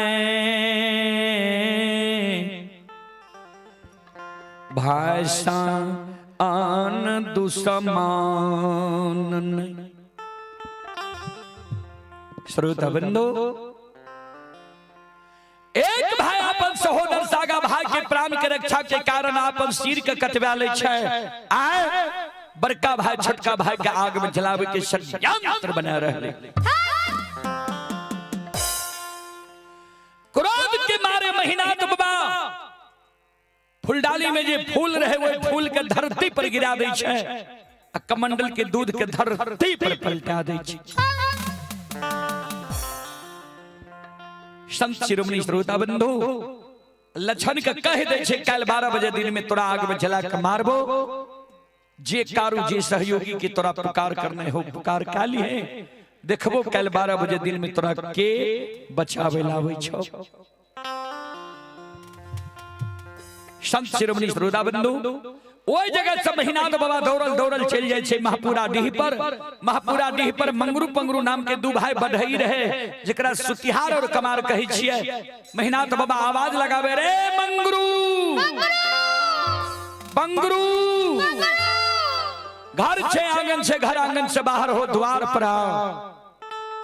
मंगरू पंगरू दोनों भाई घर आंगन से द्वार पर आवे छे। महिनाथ बाबा के चरण में प्रणाम करे। अब महिनाथ बाबा के कहे, बाबा कोनो जे अति आवश्यक जरूरी रहे यहाँ अपना द्वार पर हमरा बोलबे हालती है, यहाँ अपने से हमरा द्वार पर किया कष्ट उठेली, कौन जरूरी छे बाबा जी यहाँ अपने से हमरा द्वार पर लिए। महिनाथ बाबा कहलखिन, हाँ अति आवश्यक जरूरी है हमरा। सोन 7 गात चंदन जे पोखर के महार पर छे, वो 7 गात चंदन के काट के चेला चीर के कल 12 बजे दिन तक में सरहा घाट पर घनुआ लार के ढेरी की तरह ढेर लगा। मंगरू पंगरू दोनों भाई चौंक गए, बाबा चंदन के पांगे ले नहीं दे रही है यहाँ, आय कौन जरूरी छे जे चंदन के चेला चीरबे बा। ककरे शादी विवाह छी, मुंडन उपनयन छी, भोज भंडारा छी। महिनाथ बाबा कहलखिन, नहीं शादी विवाह छी, नहीं मुंडन उपनयन छी, नहीं भोज भंडारा छी। काल 12 बजे दिन में लक्षणा दुश्मन के आग में जला के मारबे। मंगरू पंगरू दोनों भाई चौंक गले, बाबा भाई के आग में जला के मारबा। महिनाथ बाबा कल के आप लक्षणा हमरा लिए भाई नहीं रहले, दुश्मन बन। कल के से क्या कौन गलती लक्षण के लिए? कल के लक्षणा कारू के पूजा करे छे, नाम जपे छे। कल ये कारू के पूजा करने छोड़ दे, नाम लेने भूल जो। हमरा मुहा मुही कह दिल के सब बात मान लब, एगो बात नहीं मानब, कारू भैया के पूजा नहीं छोड़ब। मंगरू रहे बोर, पंगरू रहे छोट। पंगरू कल के बड़का भाई का भैया हो, राजा हो या रंग अमीर हो या गरीब मानव के उचित बात मुहा मुही कह दे के चाहिए कि नहीं। बड़का भाई कल के मानव के प्रत्येक श्वास से उचित बात बोले की चाहिए। महिनाथ बाबा कल के बड़का भाई छोटका भाई कल के बड़का भाई के आए महिनाथ बाबा को उचित बात कह देवे, अच्छा लगे या बुरा। संत शिरोमणि श्रोता बंधु तो पंगरू महिनाथ बाबा का कहे, बाबा एगो बात कही। महिनाथ बाबा कल के बोल, कल के बाबा आए भाई गलती कल के, ये भाई के तू आग में जलावे ले तैयार छुकिया, तो भाई तोहर बात नहीं मान लक, तोरा आज्ञा के भंग क्या दल का मुहा मुही जवाब क्या दल का। ठीक छे भाई के तू आग में जला के मार देबो, लेकिन विचार कर होत बाबा, जय बेटा के तू जान से जन्म दल है, वो बेटा के जब तू पढ़ा लिखा के विद्वान बने बहा, पालन पोषण क्या के जवान कर बहा, जवान मोनमती में जे तू जान के जन्मल बेटा के कोनो आदेश दबह, तोरा जान के जन्मल बेटा जे तोरा आदेश के नहीं मानो, तोहर पढ़ा लिखाल बेटा जे तोरा मुहा मुही जवाब क्या दा, तोहर पालल पोसल बेटा जे तोरा आज्ञा के भंग क्या दा, बेटा के बाबा तो आग में जला के मार सके छो। महिनाथ बाबा कल के, रे पंगरू बेटा का कहीं लोग आग में जला के मार लगे या। मंगरू पंगरू दोनों भाग के आंख से आंसू गिरने लगले। बाबा हे हो बेटा गलती करतो तो बेटा के आग में जला कन्ने मारबो। भाई जो आय गलती केल तो भाई के तू आग में जला के मारे ले तैयार छो। जबकि बेटा मानव के बार बार मिल सके, जबकि बेटा मानव के बार बार मिल सके। बाबा गोस्वामी तुलसीदास जी महाराज रामचरितमानस में की लिख लके, ध्यान से सुनबे। सूत बीत नारी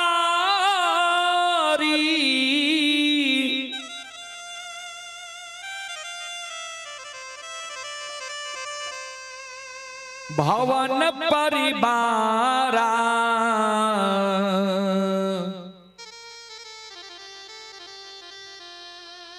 हो ही जाई जग बारंबार। सूत बीत नारी भवन परिवारा हो ही जाई जग बारंबारा। सूत माने पुत्र होय छे, बीत माने धन होय छे, नारी माने पत्नी होय छे, भवन माने घर होय छे। ई सब चीज मानव के संसार में बार बार मिल सकैए। फिर लिख लखिन ये गोस्वामी तुलसीदास जी महाराज रामचरितमानस लंका कांड में, अस विचार उठहु मोर ताता अमिली हे न जग में सहोदर भ्रात। अस विचार उठहु मोर ताता अमिली हे न जग में सहोदर भ्राता। भ्राता के अर्थ भाई हो छे। पंगुरु कहे महीनाथ बाबा कहे हो महीनाथ बाबा, बेटा बेटी पत्नी धन संपत्ति हित प्रेमी दोस्त महीम यार कोर कुटुंब तोरा ए दुनिया में बार बार मिल जेता। लेकिन जे सहोदर भाई के आय तू आग में जला के मारे ले जा रहल हो, वो सहोदर भाई के जे तू आग में जला के मार देबो। ए हो महीनाथ बाबा ता एंगे के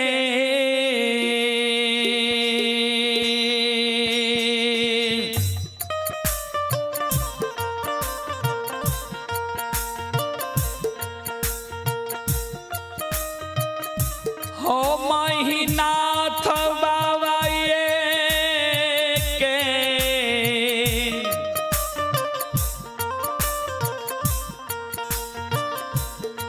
आहो कोई खके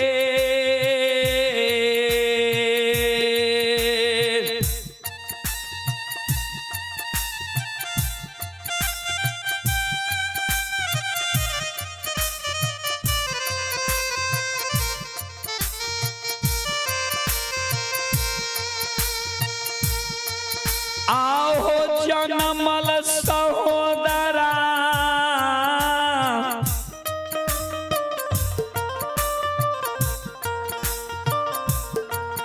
महीनाथ बाबा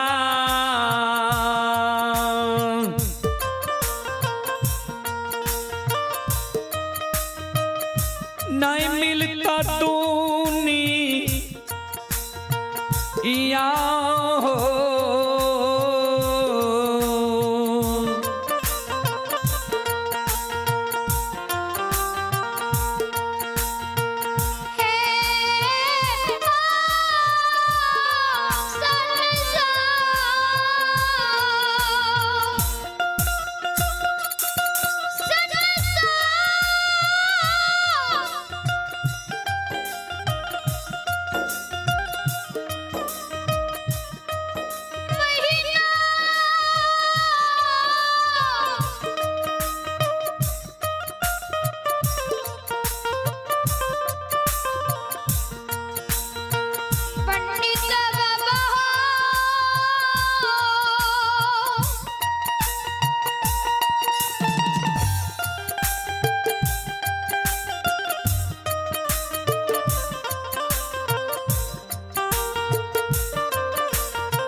जाओ जाओ।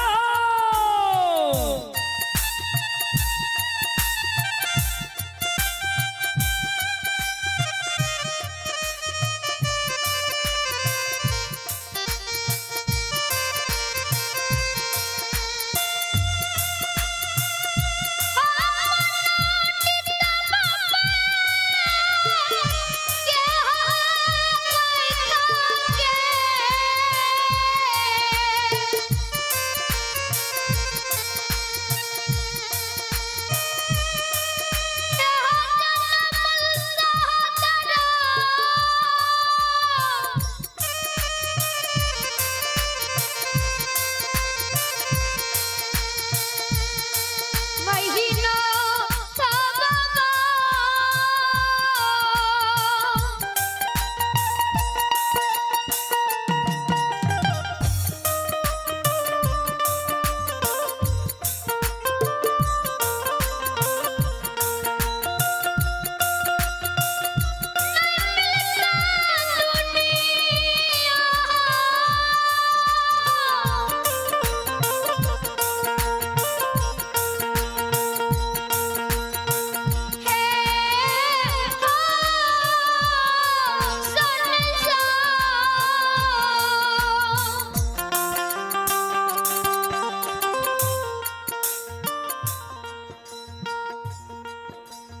बाबा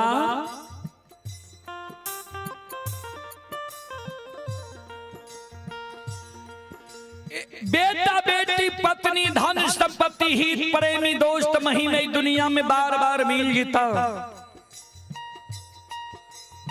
लेकिन एक कोई के जन्मल सहोदर भाई तोरा दुनिया में बार बार नहीं मिलता। बाबा विचार करो तो बाबा, बेटा जब बाप के जान पर गंदा क्या दे छे तो बाप की करे छे, जान काट के फेंक दे छे कि गंदा के साफ करवावे छे। वह समान लक्षण तोहर छोट भाई पुत्र के समान छो, लक्षण के लिए तू बड़ भाई पिता तुल्य छो। लक्षण जे गलती कैल के तो लक्षण के बुझे बह समझे बह कि आगे में जला के मार दब।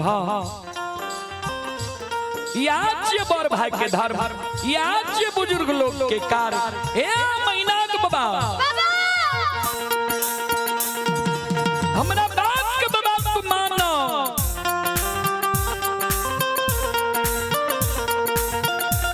आओ ये लक्षण के नैया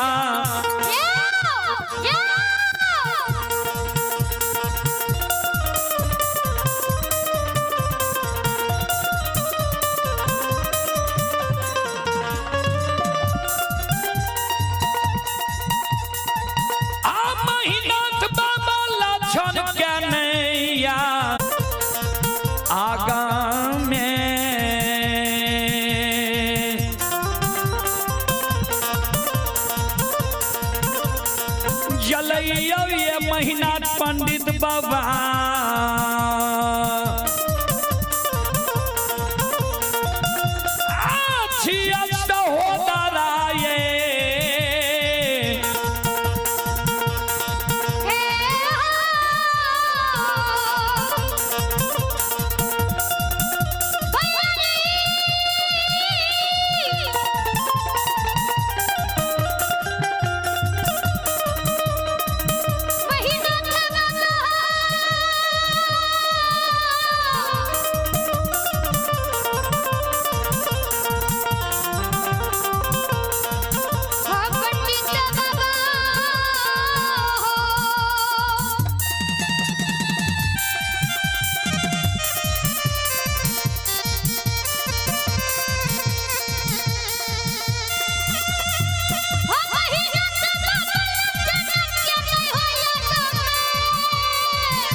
बाबा लछन के आग में नहीं जला है, लछन तोहर सहोदर सागा भाई छिया।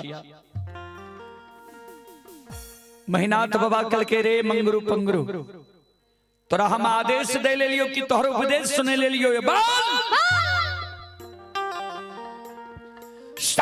चंदन का कैद का चेला चिर का घनुआ लार के ढेरी के तरफ सरहा घाट पर तू ढेर लगे में कि नहीं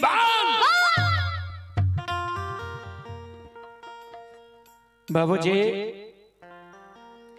मंगरू पंगरू दोनों भाई कर जोड़ ले के बाबा अपने के जमीन में हम बसल छी, अपने के अदब शासन में हम जरूर रहो, लेकिन हमर जे धर्म रहे अपने के कह दिलो। यहाँ बात मानो या नहीं मानो भाई तो यही की छिया। मंगरू पंगरू दोनों भाई रुखान बसोला आरी कुल्हारी लेके बाबूजी पोखर के महार पर पहुंच गए है। अस्तात का चंदन के काट के चेला चीर के घनुआ लार के ढेरी की तरह सरहा घाट पर ढेर लगा दे। आप ही कन्हैया कुमार की ओर से शानदार 51 रुपए की पुरस्कार आए हैं। श्रद्धालु को बहुत बहुत धन्यवाद, लाख लाख शुक्रिया। और आप हैं किशन शर्मा सुनील कुमार फुलकाहा जिला सुपौल के निवासी ही। श्रद्धालु की ओर से 21 रुपए की पुरस्कार आए हैं। आप हैं बम बम जी किशनपुर जिला सुपौल के निवासी ही। श्रद्धालु की ओर से शानदार 11 रुपए की पुरस्कार आए हैं। भगवान श्रद्धालु की मनोकामना को पूर्ण करे। मां सरस्वती परिवार में बाल बच्ची को सद्बुद्धि सद्ज्ञान दे। बाबा भोले भंडारी भंडार को भरे रखे। जय हो दानी श्रद्धालु की जय हो, जय हो दानी श्रद्धालु के समस्त परिवार की जय हो।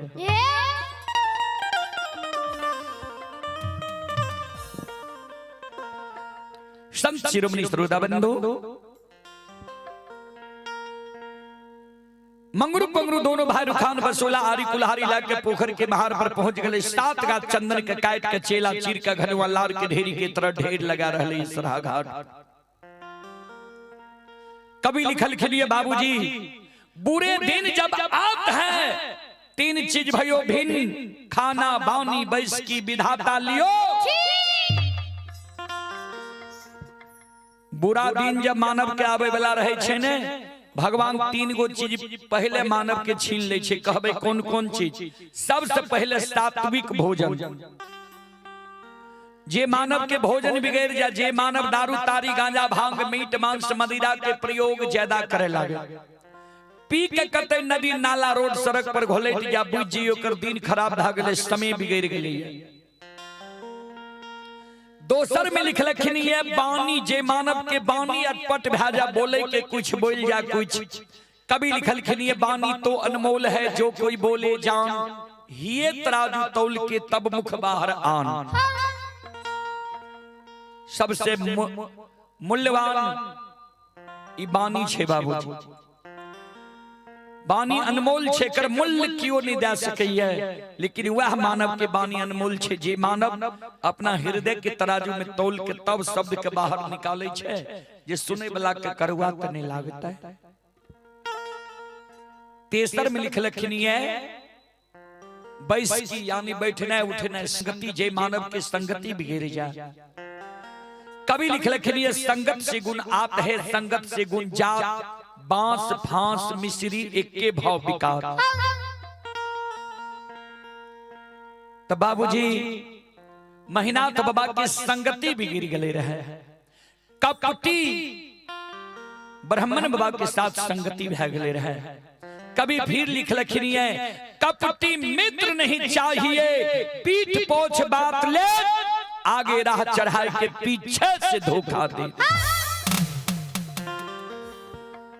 सबसे खतरनाक होय छे बाबूजी कपटी मित्र, कपटी दोस्त, कपटी हितैषी। देखे हेबे सुने हेबे दोस्ती लगा ले छे, ला जाय छे मर्डर करा दे छे, मार दे छे। तो बाबूजी कपटी हितैषी के पल्ला में आय महिनाथ बाबा पड़ गले है। 7 का चंदन के चेला चिरा के सरहा घाट पर ढेर भे रहले है। चलो सज्जन वृंद प्रसंग अभी बहुत बड़ा छे, 4 घंटा के लगभग छे प्रसंग। तब लछन के अग्नि परीक्षा हेते, आग में जलते, लछन भागल घुरते। ता अभी ते ई प्रसंग नहीं पूर सकते। एहि कारण सब श्रोता बंधु माँ बहन से एक बार आग्रह करबे जे ई प्रसंग के अपने सब दिन में चाहबे पुरा दे। एक बार दोनों हाथ से ताली बजा के सब श्रोता बंधु माँ बहन एक बार भगवान के जय जयकार कह लियो। यहाँ सब भगवान के नाम मुँह से ले लिया, भगवान के दरबार में हाजिरी लग जाए। यहाँ सब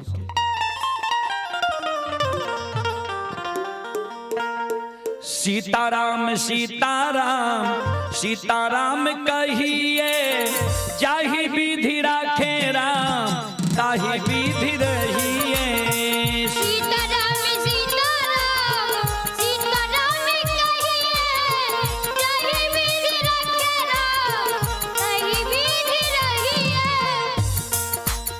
भगवान के नाम में संकोच नहीं करो। सब श्रोता बंधु माँ बहन से आग्रह करबे भगवान के नाम पर दोनों हाथ ऊपर करियो। सब श्रोता बंधु सब माँ बहन से बाबू भैया से आग्रह करबे और ताली बजाइयो, सब मिलकर भगवान के नाम लियो। सीताराम सीताराम सीताराम कहिए, जाहि विधि राखे राम ताहि विधि रहिए। सीताराम सीताराम सीताराम कहिए, जाहि विधि राखे राम ताहि विधि रहिए। मन में हो राम राम नाम से हाथ में, तू अकेला नहीं प्यारे राम जी तेरे साथ में। मन में हो राम नाम से हाथ में, तू अकेला नहीं प्यारे राम जी तेरे साथ में। मन में हो राम राम नाम से हाथ में, तू अकेला नहीं प्यारे राम जी तेरे साथ में। मन में हो राम नाम से हाथ में, तू अकेला नहीं प्यारे राम जी तेरे साथ में। विधि का विधान जान, विधि का विधान जान, हानि लाभ सहिए। जाहि विधि राखे राम ताहि विधि रहिए। सीताराम सीताराम सीताराम कहिए, जाहि विधि राखे राम ताहि विधि रहिए। सीताराम सीताराम सीताराम कहिए, जाहि विधि राखे राम ताहि विधि रहिए।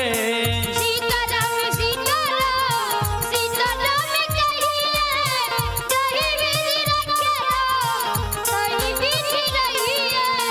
किया अभिमान तो फिर मान नहीं पाएगा, होगा प्यारे वही जो श्री राम जी को भाएगा। दोनों हाथ उठाकर सब श्रोता बंधु से आग्रह करवाए। होगा प्यारे वही जो श्री राम जी को भाएगा। किया अभिमान तो फिर मान नहीं पाएगा, होगा प्यारे वही जो श्री राम जी को भाएगा। किया अभिमान दोनों हाथ उठाकर सब श्रोता बंधु। होगा प्यारे वही जो श्री राम जी को भाएगा। फल आशा त्याग शुभ, फल आशा त्याग शुभ, कर्म किया कीजिए। जाओ जाओ ताहि विधि रहिए। सीताराम सीताराम सीताराम कहिए, जाहि विधि राखे राम ताहि विधि रहिए। सीताराम सीताराम सीताराम कहिए, जाहि विधि राखे राम ताहि विधि रहिए। जाहि विधि राखे राम ताहि विधि रहिए। जाहि विधि राखे राम ताहि विधि रहिए। जाहि विधि राखे राम ताहि विधि रहिए। जाहि विधि राखे राम ताहि विधि रहिए। जाहि विधि राखे राम ताहि विधि रहिए।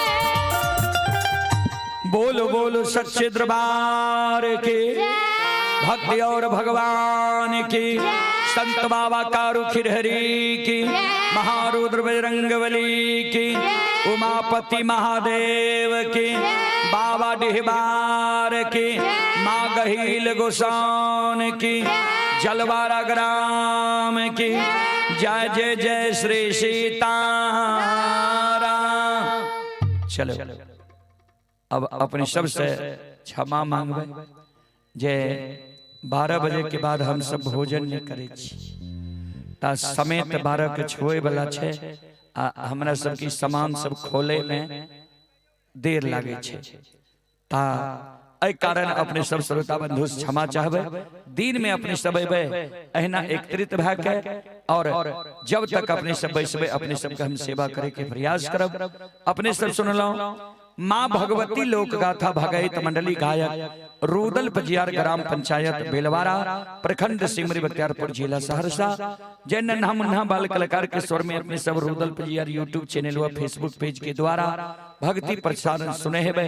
अहिना अपने सब दिन में सब मिल के भक्ति प्रसारण सुनब, सुन के पुण्य के भागी बनब। जय बाबा धर्मराज, जय बाबा बजरंगबली, जय हिंद, जय भारत, जय संत, जय समाज।